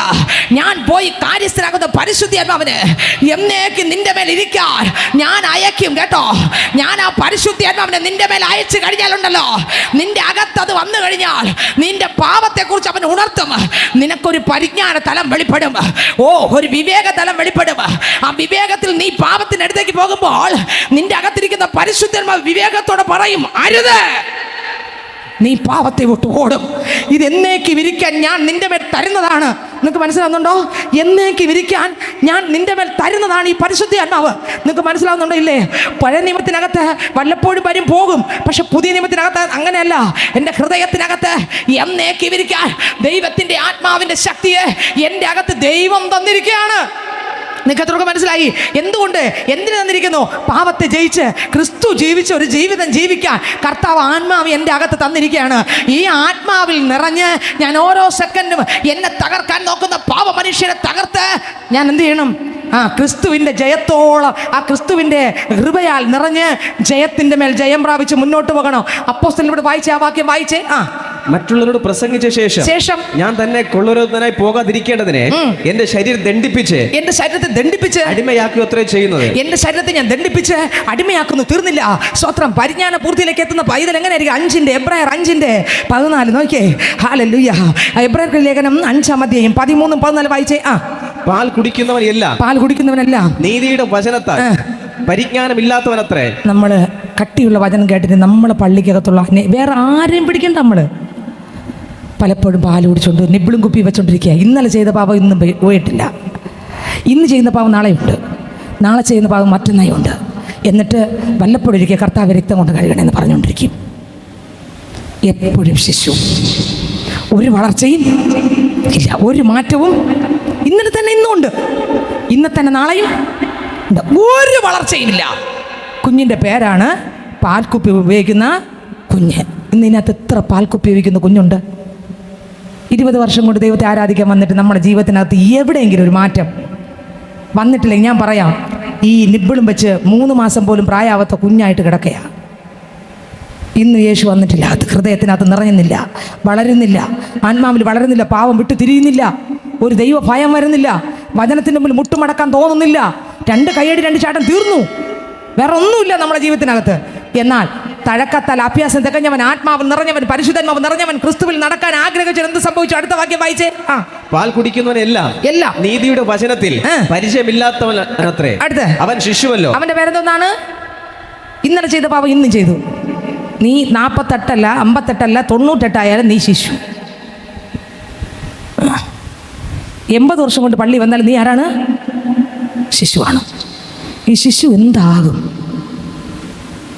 ഈ വചനം നമ്മളകത്ത് കത്തി, പാപ മനുഷ്യനെ കത്തിച്ചെറിഞ്ഞ് അതിനെല്ലാം ചാട്ട മാറ്റിക്കളഞ്ഞിട്ട് ക്രിസ്തു യേശുവിൻ്റെ രക്തത്താൽ കഴുകൽ പ്രാപിച്ചൊരു മണവാട്ടിയാക്കി, എവിടെയും ഒരു ജയാളിയായി, പാപത്തെ ഉടച്ചുകൊണ്ട് ക്രിസ്തു യേശുവിനൊരു ജയാളിയായി നടക്കുവാൻ എന്നെ നിങ്ങളെ ദൈവം വിളിച്ചിരിക്കുമ്പോൾ നമ്മൾ എത്ര പേർക്ക് അങ്ങനെ ഒരു ആഗ്രഹമുണ്ട്, ദാഹമുണ്ട്? യേശപ്പാ എനിക്ക് അങ്ങെപ്പോലെ ആകണപ്പാ. യേശു ക്രിസ്തു ദൈവമായിരുന്നവൻ മനുഷ്യനായിട്ട് വന്നു. ഇവിടെ വന്നപ്പോഴും ദൈവത്വം ഉണ്ട്. പൂർണ്ണ ദൈവമാണ്, പൂർണ്ണ മനുഷ്യനാണ്. എന്നാൽ പൂർണ്ണ ദൈവത്വം യേശു ക്രിസ്തു എടുത്തില്ല. എന്നെ പോലെ ഒരു മനുഷ്യനായി 30 വയസ്സ് വരെ ജീവിച്ച് 30-ാം വയസ്സിലും അതുവരെയും പ്രാർത്ഥിച്ച് അതിനുശേഷവും പ്രാർത്ഥിച്ച് പിതാവിൻ്റെ ഇഷ്ടം നിവർത്തിച്ച് ആർക്കും പാവം കണ്ടുപിടിക്കാൻ പറ്റിയില്ല. ഓ, ഇന്ന് എന്നെക്കുറിച്ച് നിങ്ങളെക്കുറിച്ച് ഇതാണ് ആഗ്രഹിക്കുന്നത് സഹോദരങ്ങളെ. ഓരോ സെക്കൻഡ് ദൈവവചനം കേൾക്കുമ്പോൾ അതിനെ കേട്ട് വലിച്ചെറിഞ്ഞിട്ട് പോകാനല്ല, ഈ വചനം എൻ്റെ അകത്തിറങ്ങി എന്നെ കത്തിച്ച് എന്നെ ഉടച്ച് എന്നെ തരിപ്പണമാക്കി എൻ്റെ പാവ മനുഷ്യനെ തകർത്ത് ഇന്ന് ഈ വചനം കേൾക്കുമ്പോൾ സ്നാനപ്പെടാത്തവർക്ക് സ്നാനപ്പെടണമെന്ന് ആഗ്രഹം വരണം, രക്ഷിക്കപ്പെടാത്തവർ രക്ഷിക്കപ്പെടണമെന്ന് ആഗ്രഹം വരണം, പരിശുദ്ധാത്മാവ് പ്രാപിക്കാത്തവർക്ക് പരിശുദ്ധാത്മാവ് പ്രാപിക്കണമെന്ന് ആഗ്രഹം വരണം. ദൈവത്തിന് ഇഷ്ടമല്ലാത്ത പാവം നമ്മുടെ ജീവിതത്തിനകത്ത് ആരുടെ മേലെങ്കിലും വാഴുന്നെങ്കിൽ യേശുവേ ഞാൻ മരിക്കാൻ ഒരുക്കമെന്നൊരു ആഗ്രഹം വരണം, മുട്ട് മടക്കാൻ ഒരു ദാഹവും വരണം.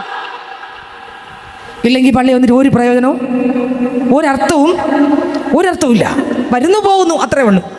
പക്ഷേ അർത്ഥവത്തായ ഒരു ജീവിതം നയിച്ച് ഇവിടം വിട്ടു പോകുമ്പോൾ ദൂതന്മാരെ പോലെ അവിടെ എന്തില്ല? നേരത്തെ വായിച്ചില്ലേ? അവിടെ എന്തില്ല? വിവാഹമില്ല, വിവാഹത്തിന് കൊടുക്കുന്നില്ല. പിന്നെ ആരെപ്പോലെ? നമ്മളെല്ലാവരും ആരെപ്പോലെ? ഓ, ദൈവദൂതന്മാരെ പോലെ. അടുത്ത വാക്യം വായിച്ചേ. കട്ടിയായുള്ള ആഹാരം, നന്മ തിന്മകളെ തിരിച്ചറിവാൻ. നോക്കിയേ, അപ്പോസ്തലൻ കട്ടിയായുള്ള ആഹാരം ഭക്ഷിക്കാൻ തുടങ്ങി. ദമസ്കോസ് മുതൽ അങ്ങോട്ട് ആത്മാവ് നിറഞ്ഞു, അകത്തിറങ്ങി കട്ടിയുള്ള വചനം ഭക്ഷിക്കാൻ തുടങ്ങി. അടുത്ത വരി, തഴക്കത്താൽ അഭ്യസിച്ച ഇന്ദ്രിയങ്ങൾ ഉള്ളവരായി പ്രായം തികഞ്ഞവർക്കേ പറ്റൂ. ആ മനുഷ്യൻ ഓരോ ദിവസവും നടന്ന് പ്രായപൂർത്തിയിലേക്ക് വളർന്നു. ഞാൻ ചോദിക്കട്ടെ, ഇന്ന് 20 വർഷത്തെ പ്രായം പള്ളിയിലൊന്ന് രക്ഷിക്കപ്പെട്ട് 20 വർഷത്തെ പ്രായപൂർത്തി കർത്താവായ യേശു ക്രിസ്തുവിൻ്റെ ഇവിടം വരെയെങ്കിലും എത്തിയ നമുക്ക് എത്ര പേരുണ്ട്? പൊട്ടെ, ഇവിടം വരെയെങ്കിലും എത്തിയ, താഴോട്ട് പോയത് എത്ര പേരുണ്ട്? ചിന്തിച്ചു നോക്കിയേ. വളർച്ച എവിടെ? വളർച്ച പുറമേ ഉള്ള വളർച്ചയാണോ? അല്ല. പിന്നെയോ അകത്തൊരു വളർച്ച വേണം. അകത്തൊരു വളർച്ച വേണം. പാപത്തെ വിട്ടുതിരിഞ്ഞൊരു വളർച്ച. വചനം കേൾക്കുമ്പോൾ എൻ്റെ കാര്യമാണ് പറയുന്നത് അപ്പ എന്ന് മുട്ടുമടക്കം. ഞാൻ പറയാം സഹോദരങ്ങളെ, ഇതിനകത്തുള്ള എൻ്റെ മുൻപിലിരിക്കുന്ന എന്നെക്കാൾ ശ്രേഷ്ഠരായ എൻ്റെ സഹോദരനെ സഹോദരിയെ, നിങ്ങൾ രക്ഷിക്കപ്പെടാത്ത ആളാണെങ്കിൽ രക്ഷിക്കപ്പെടണം. സ്നാനപ്പെടാത്ത ആളാണെങ്കിൽ നിങ്ങൾ അടുത്ത ആഴ്ചയ്ക്ക് മാറ്റല്ലേ, സ്നാനപ്പെട്ടിരിക്കണം. കാരണം ഇന്ന് വിളിച്ചാലും അവിടെ കാണണം. അഭിഷേകം പ്രാപിക്കാത്ത ആളാണെങ്കിൽ ഇന്ന് കണ്ണീരോടെ പ്രാർത്ഥിച്ച് പരിശുദ്ധാത്മാവിനെ അകത്ത് സ്വീകരിച്ചിട്ട് ഇവിടുന്ന് പോകാവൂ. പാപം ഇന്ന് നമ്മളെ അടക്കി ഭരിച്ചുകൊണ്ടിരിക്കുന്നെങ്കിൽ ഞാൻ പറയാം, ലഗ്യോനെ ഇന്ന് അഴിച്ചിട്ട് ഇവിടുന്ന് പോകാവോ. അല്ലാതെ ഇന്ന് ഇവിടുന്ന് ഇറങ്ങി പോകരുത്. നമ്മളെ വീട്ടിനകത്തും ജീവിതത്തിനകത്തും പ്രാർത്ഥന ഇല്ലെങ്കിൽ ഇന്ന് മുതൽ നമ്മുടെ ജീവിതത്തിനകത്തൊരു പ്രാർത്ഥന വരണം. മുട്ടുമടക്കണം, അതിന് സമയം കണ്ടെത്തണം, പ്രാർത്ഥിക്കുന്ന ആളായി മാറണം. നമ്മുടെ അകത്തെ മനുഷ്യൻ ബലപ്പെടണം. അതുകൊണ്ടാണ് എഫേസ്യർക്ക് ലേഖനം ടക്കനെ പോകുന്നത്. എഫേസ്യർക്ക് ലേഖനം വായിച്ച് അതിനകത്ത് എഴുതിയിരിക്കുന്നു. സ്വത്രം എഫേസ്യർക്ക് ലേഖനം അതിനകത്തൊരു വാക്യമുണ്ട്, നമുക്ക് എടുക്കാം. എഫേസ്യർക്ക് ലേഖനം അത് വായിച്ച് നമുക്ക് പ്രാർത്ഥിക്കാം. ദൈവത്തിന് സ്വത്രം. എഫേസ്യർക്ക് ലേഖനം വായിക്കുമ്പോൾ അതിൻ്റെ 3-ാം അധ്യായം വായിക്കുമ്പോൾ സ്വത്രം അതിൻ്റെ 16-ാം വാക്യം വായിക്കുമ്പോൾ അവൻ തൻ്റെ മഹത്വത്തിൻ്റെ ധനത്തിന് ഒത്തവണ്ണം അവൻ്റെ ആത്മാവിനാൽ നിങ്ങൾ അകത്തെ മനുഷ്യനെ സംബന്ധിച്ച് ശക്തിയോടെ ബലപ്പെടേണ്ടതിന്. എവിടെ ബലപ്പെടണം? അകത്തെ മനുഷ്യൻ. പുറത്ത് അനേകർക്ക് ബലമുണ്ട്. പുറത്ത് നമ്മൾ പ്രാർത്ഥിക്കുന്ന പല നന്മകളുണ്ട്. കഴിഞ്ഞ നാളുകൾ നമുക്ക് വീടില്ലായിരുന്നു, പുറത്തൊരു നന്മ കിട്ടി. എന്തോന്നാ കിട്ടിയേ? ഒരു വീട് കിട്ടിയില്ലേ താമസിക്കാൻ? വീടില്ലായിരുന്നു, വീട് കിട്ടി. ഇത്ര രൂപ കടമായിരുന്നു, പക്ഷെ കടം കുറഞ്ഞു ഇല്ലേ? ചിലർക്ക് കൂടി ചിലതെന്തെങ്കിലും വസ്തുക്കൾ വാങ്ങിയതോ അല്ലെങ്കിൽ കുഞ്ഞുങ്ങളെ പഠിപ്പിക്കാൻ എടുത്തതോ അല്ലെങ്കിൽ എന്തെങ്കിലും ഒരു സാധനത്തിന് വേണ്ടി നമ്മൾ ചിലപ്പോൾ കടം എടുത്തു കാണും അല്ലേ? ദൈവത്തിന് സ്വത്രം. അത് സാധനം വാങ്ങാൻ വേണ്ടി എടുത്തുകൊണ്ടാണ് ആ കടം. എന്നാൽ കഴിഞ്ഞ നാളുകൾ നോക്കുമ്പോൾ നമുക്ക് ഓരോ നിലവാരത്തിലും പുറമേ ഉള്ളതെല്ലാം ദൈവം തരുന്നുണ്ട്. ഉണ്ടോ ഇല്ലേ? ഉണ്ടോ? കര ഉയർത്തി ഹല്ലേലൂയ പറഞ്ഞേ. Hallelujah, hallelujah. പുറമേ ഉണ്ട്, നല്ലതാണ്, എല്ലാവർക്കും കിട്ടട്ടെ. പക്ഷേ അകത്തൊരു മനുഷ്യനുണ്ട്. അവന് ബലം കിട്ടിയില്ലെങ്കിൽ ഇവിടെ പ്രശ്നം വരുമ്പോൾ നമ്മൾ വീഴും. ഇവിടെ പാവം വരുമ്പോൾ ആ പാവം പച്ചവെള്ളം പോലെ കുടിക്കും. ഇവിടെ കറ വരുമ്പോൾ ആ കറ നമ്മൾ അതിനകത്ത് വീഴും. നമ്മുടെ അകത്തെ മനുഷ്യൻ ബലപ്പെട്ടില്ലെങ്കിൽ ഒരു പ്രയോജനമില്ല. അകത്തെ മനുഷ്യൻ ബലപ്പെടണമോ? പ്രാർത്ഥനയിൽ ജയിക്കണം. എത്രവർക്ക് ആഗ്രഹമുണ്ട്? അതേ കർത്താവ് പ്രാർത്ഥിക്കുന്ന ഒരു പൈതലെ തകർക്കാൻ ഒരു അന്ധകാര ശക്തിക്കും കഴിയത്തില്ല, ഒരു ഇരുട്ടിന്റെ വ്യാപാരത്തിന് കഴിയത്തില്ല, ഒരു ദുർഭൂതത്തിന് കഴിയത്തില്ല. പ്രാർത്ഥിക്കുന്ന ഒരു വ്യക്തിയെ തകർക്കാൻ ഒരു അന്ധകാര ഇരുട്ടിന്റെ വ്യാപാരങ്ങൾക്കും ഒരു ശത്രു പദ്ധതികൾക്കും കഴിയത്തില്ല. ഇന്ന് പകൽക്കാലം ഞാൻ പറയട്ടെ, ഇടിഞ്ഞു കിടന്നതിനെ പൊളിഞ്ഞു പോയതിനെ ഒന്ന് പണിതിട്ട് പ്രാർത്ഥിക്കാൻ മുട്ടുമടക്കിയാൽ ഞാൻ പറയാ, ആ യാഗപീഠത്തിനകത്ത് തീ കത്തും, ആ വീട്ടിനകത്ത് തീ കത്തും, ആ യാഗവസ്തു കത്തി എരിയും. ദൈവം പ്രസാദിക്കണമോ? അവൻ തകർന്നു നടക്കുന്ന യാഗപീഠം അത് പുതുക്കി പണിയണം. ഹല്ലേലൂയ. ദൈവത്തിന് സ്തോത്രം. ഇന്ന് അനേകർ തെറ്റിപ്പോകാൻ കാരണം വേറെ ഒന്നുമല്ല. ഹല്ലേലൂയ. തിരുവെഴുത്തുകളെ കുറിച്ച് അറിഞ്ഞുകൂടാ, ദൈവശക്തിയെ കുറിച്ച് അറിഞ്ഞുകൂടാ. 7 പുരുഷന്മാർ മരിച്ചു, 8ാമത് സഹോദരി മരിച്ചു. ജനത്തിന്റെ ക്വസ്റ്റ്യൻ, ഇതിൽ ആര് എവളുടെ ഭർത്താവാകും? ഇതാണ് ജനത്തിന്റെ ക്വസ്റ്റ്യൻ. യേശുവിനെ വേണ്ട, സത്യം വേണ്ട, യാഥാർത്ഥ്യം വേണ്ട. യേശുവിനായി ജീവിക്കാൻ എന്ത് ചെയ്യണമെന്ന് യേശുവിനോട് ചോദിക്കുന്നില്ല. ഈ സംശയങ്ങളാണ് നമുക്ക് അനേകർക്ക്. എന്നാൽ ഞാൻ പറയില്ല, യേശുപ്പച്ച അങ്ങ് എനിക്ക് കാണണം, അങ്ങേ പോലെ ആകണം. ഈ പാപ മനുഷ്യൻ യേശുപ്പ, എൻ്റെ കുടുംബത്തിനകത്ത് എൻ്റെ മക്കൾക്ക് സമാധാനം കൊടുക്കാത്ത പാപ മനുഷ്യനാണ് ഞാൻ. എൻ്റെ ഭാര്യയ്ക്ക് സമാധാനം കൊടുക്കാത്ത പാപ മനുഷ്യനാണ് ഞാൻ. എൻ്റെ ഭർത്താവിന് സമാധാനം കൊടുക്കാത്ത പാപ മനുഷ്യനാണ് ഞാൻ. എൻ്റെ മാതാപിതാക്കൾക്ക് സമാധാനം കൊടുക്കാത്ത പാപ മനുഷ്യനാണ് ഞാൻ. എൻ്റെ ബന്ധുക്കൾക്ക് സമാധാനം കൊടുക്കാത്ത പാവ മനുഷ്യനാണ് ഞാൻ. എൻ്റെ നാട്ടുകാർക്ക് സമാധാനം കൊടുക്കാത്ത പാവ മനുഷ്യനാണ് ഞാൻ. ഒരു മൃഗത്തെ പോലെ ജീവിക്കുന്ന ആളാണ് ഞാൻ. രക്ഷയുടെ വചനം എത്ര കേട്ടിട്ട് രക്ഷിക്കപ്പെടാത്ത ആളാണ് ഞാൻ. മാനസാന്തരപ്പെടാത്ത ആളാണ് ഞാനപ്പ. ആരെയും വകവയ്ക്കാത്ത ആളാണ് ഞാൻ. ഇതാ ഇന്ന് മുട്ടുമടക്കാൻ ഞാൻ ഒരുക്കമെന്ന്. ഇതിനകത്ത് നമുക്ക് ആർക്കൊക്കെ മുട്ടുമടക്കാൻ കഴിയും പൈതലേ? ഇന്ന് ഞാൻ പറയാൻ, തകർന്നു കിടക്കുന്ന യാഗപീഠത്തെ പുതുക്കി പണിയുവാൻ.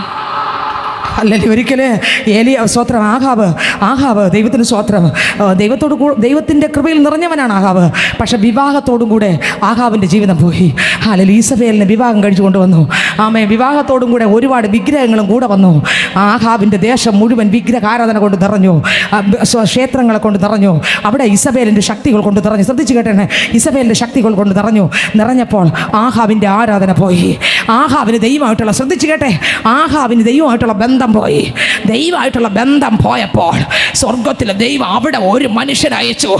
ഈ യാഗപീഠം ഇടിഞ്ഞ ആഹാബിന്റെ പാപം നിമിത്തം ഒരു യാഗപീഠം അവിടെ ഇടിഞ്ഞു. പ്രാർത്ഥനയുടെ യാഗപീഠം, ആരാധനയുടെ യാഗപീഠം, സ്തുതിയുടെ യാഗപീഠം.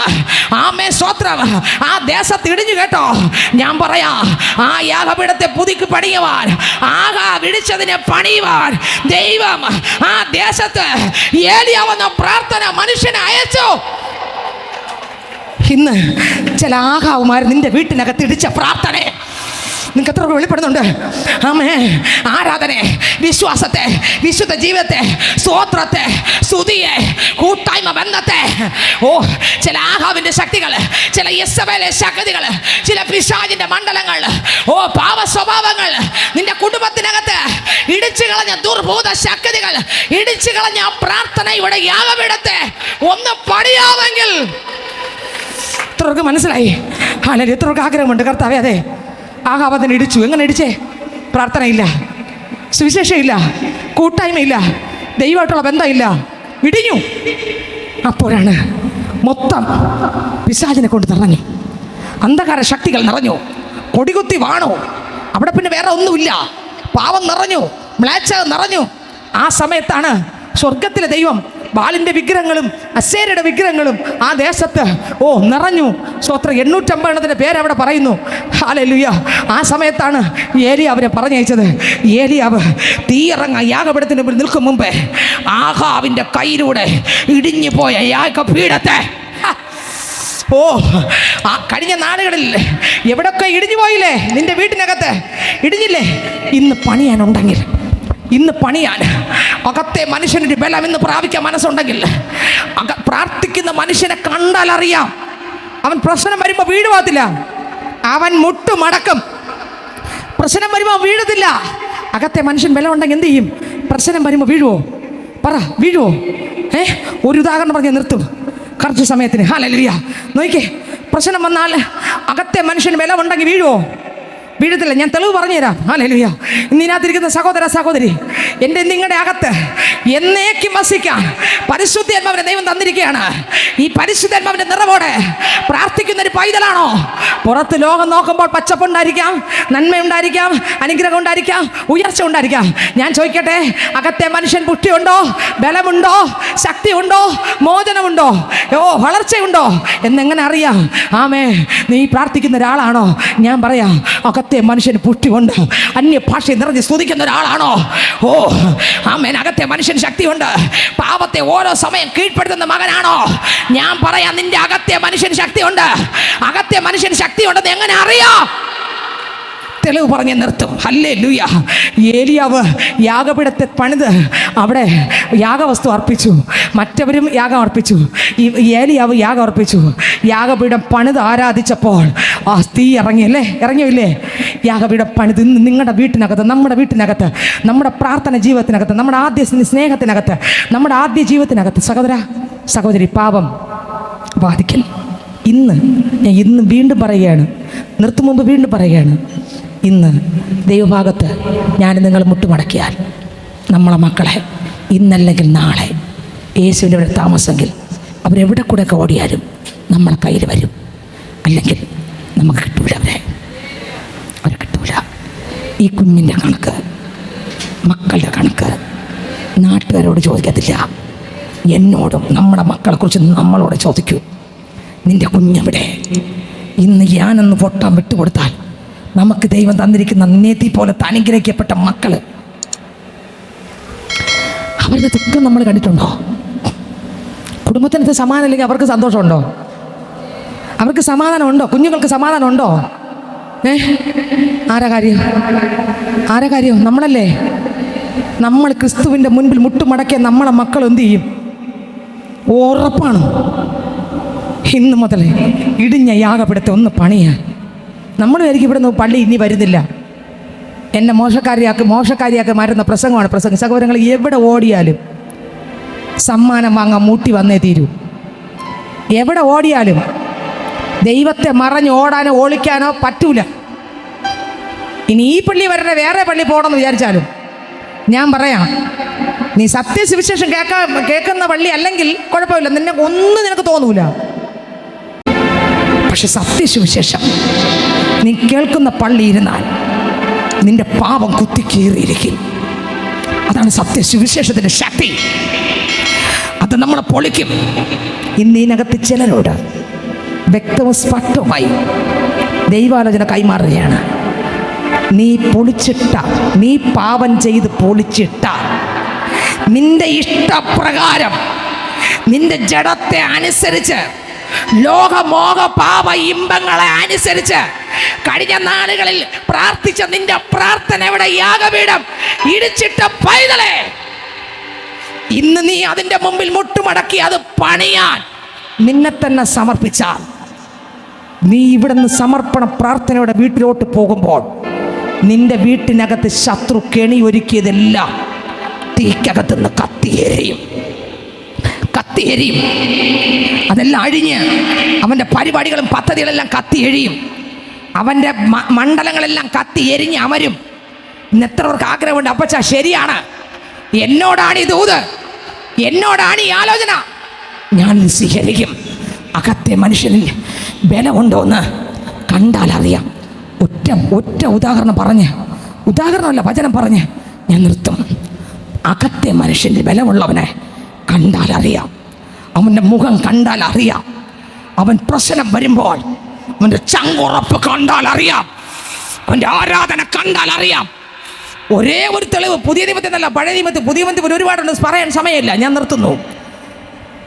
എപ്പോഴും ആരെയും വകവയ്ക്കാതെ ദൈവത്തിൻ്റെ വാക്കിനെ മാത്രം വകവയ്ക്കുന്നൊരു ദാനിയേൽ തൻ്റെ ജീവിതത്തിനകത്ത് ഭയങ്കര പ്രശ്നം വന്നു. ഇവനെ സിംഹത്തിൻ്റെ കുഴിക്കകത്തിട്ട് വന്ന് കെണിയൊരുക്കി. പ്രാർത്ഥിക്കുന്നവൻ അറിഞ്ഞു, എനിക്കെതിരെ ഒരു രേഖ എഴുതി വെച്ചിട്ടുണ്ട്. എന്ത് രേഖ? സിംഹത്തിൻ്റെ കുഴിക്കകത്തിടും എന്നുള്ള രേഖ എഴുതി വെച്ചിട്ടുണ്ട്. പക്ഷേ ഇതറിഞ്ഞ ഞാൻ നിങ്ങളുമാണെങ്കിൽ അന്ന് അവിടം വിട്ട് വേറൊരു ദേശത്ത് താമസം മാറും. പക്ഷേ പ്രാർത്ഥിക്കുന്നവൻ താമസം മാറിയെന്നല്ല, എന്നും പ്രാർത്ഥിക്കുന്ന സ്ഥലം എവിടെയോ അവിടെ ചെന്ന് വാതിൽ തുറന്നിട്ട് തൻ്റെ ദൈവത്തോട് മുട്ടുമടക്കി പ്രാർത്ഥിച്ചു. ഒരു ശക്തി പ്രാപിച്ചു. എന്ത് ശക്തി? പഴയ നിയമത്തിലാത്ത പുതിയ നിയമത്തിൽ എബ്രായർ 11 നിങ്ങൾ വീട്ടിൽ പോയി വായിച്ചാൽ മതി. അതിനകത്തുണ്ട്. എന്ത് ശക്തിയാണ്? ഈ രേഖ എഴുതി വെച്ചപ്പോൾ ദാനിയേൽ പ്രാർത്ഥന മുറിക്കകത്ത് പ്രാപിച്ച ശക്തി അറിയണമെങ്കിൽ നിങ്ങൾ വീട്ടിൽ പോയി വായിക്കണം. 11 എബ്രായർ. അതിനകത്ത് എഴുതിയിരിക്കുന്നു, വിശ്വാസത്താൽ ദാനിയേൽ സിംഹത്തിന്റെ വായ അടച്ചു. എങ്ങനെ അടച്ചു? പറ, എങ്ങനെ അടച്ചു? എന്തുകൊണ്ട്? അവൻ വീട്ടിനകത്തിരുന്ന് പ്രാർത്ഥിച്ചു. ഞാൻ സിംഹത്തിന്റെ കുഴിക്കകത്താണ് പോകാൻ പോകുന്നത്. പക്ഷെ സിംഹമേ, യഹൂദ ഗോത്രത്തിലെ സിംഹവും ദാവീദിന്റെ വേരുമാകുന്ന എൻ്റെ അപ്പന്റെ നാമത്തിലാണ് ഞാൻ പ്രാർത്ഥിക്കുന്നത്. അകത്തെ മനുഷ്യന് ബലമുണ്ടെങ്കിൽ അവന് സിംഹക്കുഴി പേടിയില്ല, അവന് പ്രശ്നം പേടിയില്ല. ആ സിംഹക്കുഴിക്കകത്ത് ചെല്ലുമ്പോൾ പ്രാർത്ഥിക്കുന്നവന്റെ മുമ്പിൽ സിംഹം വായ് അടയ്ക്കും. ഇതിനകത്ത് എത്ര പേർക്ക് ഉറപ്പുണ്ട്? എത്ര പേർക്ക് ഉറപ്പുണ്ട്? നിങ്ങൾക്ക് ഉറപ്പുണ്ടോ? വ്യത്യസ്തമായ വിഷയത്തോടായിരിക്കാം വന്നിരിക്കുന്നത്. സിംഹം വായ് തുറന്ന് നിൽക്കുന്നതായിരിക്കാം. പക്ഷെ നിന്റെ പ്രാർത്ഥന മുറിക്കകത്ത് അകത്തെ മനുഷ്യൻ ബലപ്പെട്ടവൻ, അവൻ പ്രാർത്ഥന കുറയത്തില്ല. അവൻ പറയും, എൻ്റെ തലയിൽ ഒരു മുടിയും കൊഴിയുന്ന ദൈവം അറിയും, യാഗപീഠത്തെ പണിയും, പ്രാർത്ഥിക്കാൻ തുടങ്ങും. ദാനിയേൽ ഇതാ പ്രാർത്ഥിച്ചു. ഓ സ്തോത്രം. സിംഹത്തിൻ്റെ കുഴി പോയി, സിംഹം വായ പൊത്തി. കാരണം എന്താ? അവൻ്റെ പ്രാർത്ഥന, ദൈവത്തിലുള്ള വിശ്വാസം, അവൻ്റെ അകത്തെ മനുഷ്യൻ്റെ ബലം, ലോകത്തിൻ്റെ സാത്താൻ്റെ വായ. ഇതിനകത്ത് നമുക്കെല്ലാവർക്കും എഴുന്നേൽക്കാം. കേട്ട വചനത്തെ ഹൃദയത്തിൽ ധ്യാനിക്കാം. നിങ്ങൾ തിരുവെഴുത്തുകളെ തിരിച്ചറിയാത്തോണ്ട് തെറ്റിപ്പോകുന്നു. സഹോദര, സഹോദരി, ക്രിസ്തു നിങ്ങളിൽ ഒരു ഭാഗത്തോളം പ്രസവദിനപ്പെടുന്നു. പൈതലേ, ഇന്നും നമുക്കെന്തേ രക്ഷിക്കപ്പെടണമെന്ന് തോന്നുന്നില്ല? സ്നാനപ്പെടണമെന്ന് തോന്നുന്നില്ല? മാനസാന്തരപ്പെടണമെന്ന് തോന്നുന്നില്ല? പാപത്തെ വലിച്ചെറിയണമെന്ന് തോന്നുന്നില്ല? എന്താ തോന്നാത്തെ? എന്നിലുള്ള എന്നിലുള്ള അഹങ്കാരിയെ, ഞാൻ എന്തോ ആണെന്നുള്ള എന്നിലുള്ള എന്നെ ദൈവത്തിൻ്റെ മുമ്പ് കൊടുക്കാൻ എനിക്ക് മനസ്സില്ലാത്തോണ്ടല്ലേ? നമ്മുടെ നിഗളമല്ലേ? ഇന്ന് ഈ നിഗളത്തെ ദൈവം നിഗളികളോട് എതിർത്ത് നിൽക്കുന്നു. താഴ്മയുള്ളവർക്കോ ദൈവം കൃപ തരും. നമ്മൾ ഈ ഭൂമിയിൽ അന്യരും പരദേശി, മനുഷ്യപുത്രന്മാരെ തിരികെ വരുവിനെന്ന് വിളിക്കുന്നൊരു ശബ്ദമുണ്ട്. അന്ന് കർത്താവിൻ്റെ അടുത്ത് പോകണോ? കർത്താവിനെ കാണണോ? അതോ പിശാചിനൊരുക്കിയിരിക്കുന്ന ആ സ്ഥലമാണോ? നമ്മളാരും അതിലോട്ട് പോകരുത്. ഈ സമയം നമ്മൾ പാഴാക്കല്ലേ.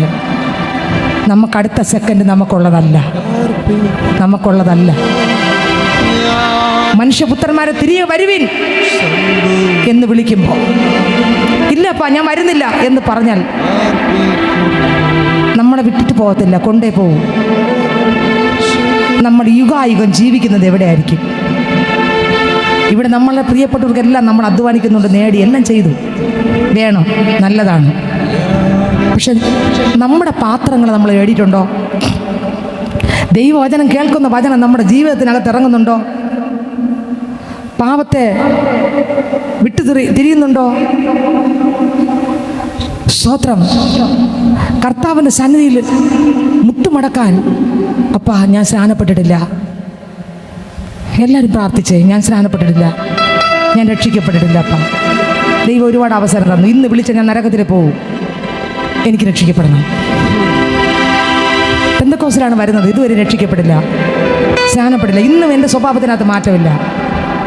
ഞാൻ ആരാധിക്കുന്നു പോകുന്നു എന്നല്ലാതെ എൻ്റെ സ്വഭാവത്തിനകത്ത് ഒരു മാറ്റവും. ഇന്നും ഒരു ശിശുവാണ്. കർത്താവ് എനിക്ക് രക്ഷപ്പെടണം. ആർക്കൊക്കെ ആഗ്രഹമുണ്ട്?